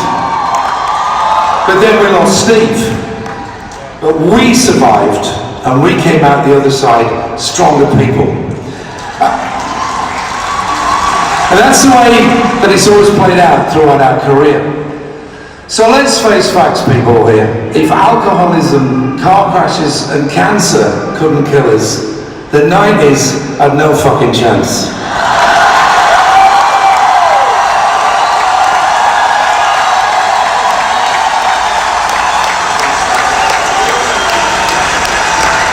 So, finally, I'd like to just bring this into the now and thank some people who have been helping keep this beautiful machine on the road, hopefully for many, many more years to come.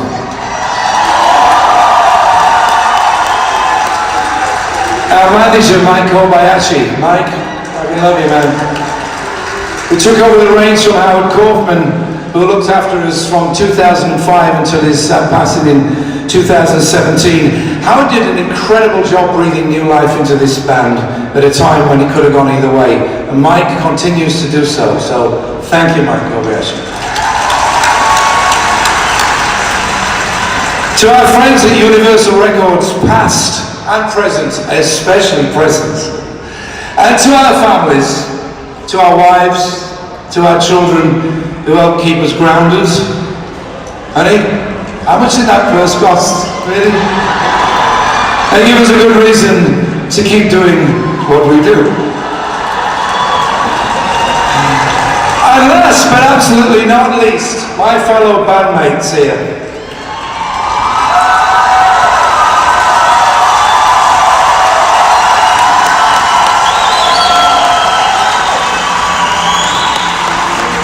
We're not blood, but we're the closest thing to brothers that this only child has ever known. couldn't and I wouldn't want to do it without these guys. Thank you.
one.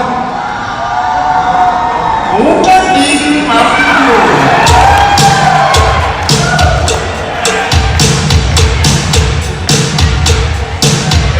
We got something to say! Yeah! It's better to burn out! Yeah! Than fade away! Alright! Get up!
walk this way, you and me, babe.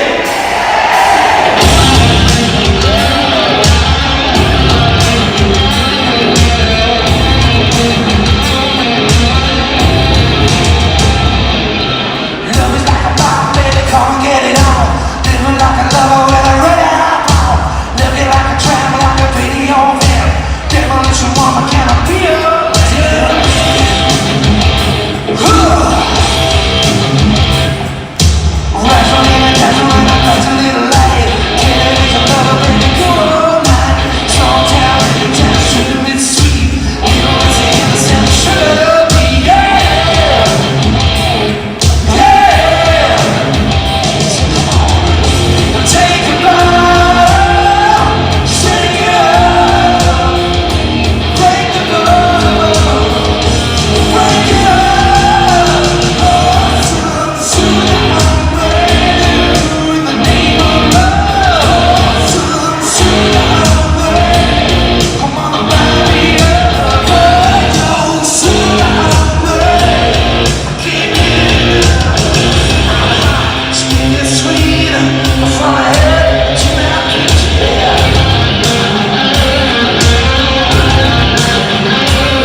having too much fun. How you doing? All right, everybody okay out there? Everybody well oiled? That's good to know. We're going to do, oh, that must be Brian May on guitar.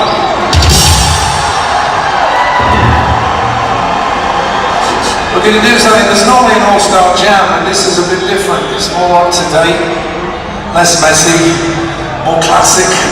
Brian May on guitar is going to join us.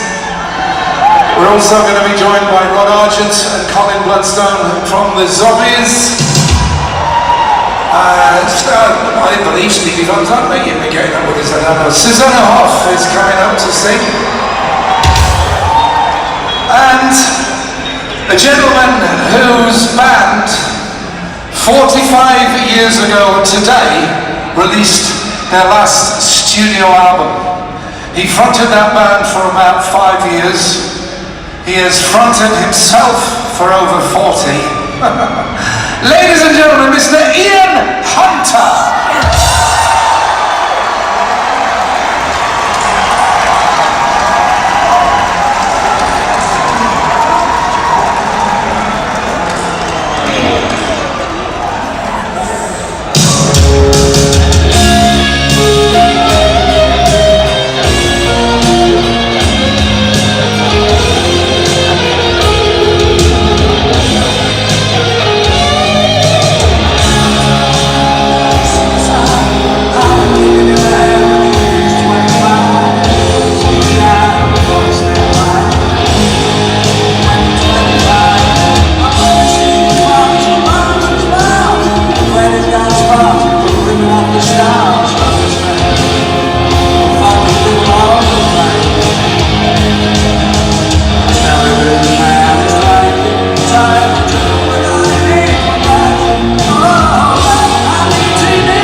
Thank you for coming to the show. Your performances will be seen April 27th at 8 p.m. on HBO. Good night.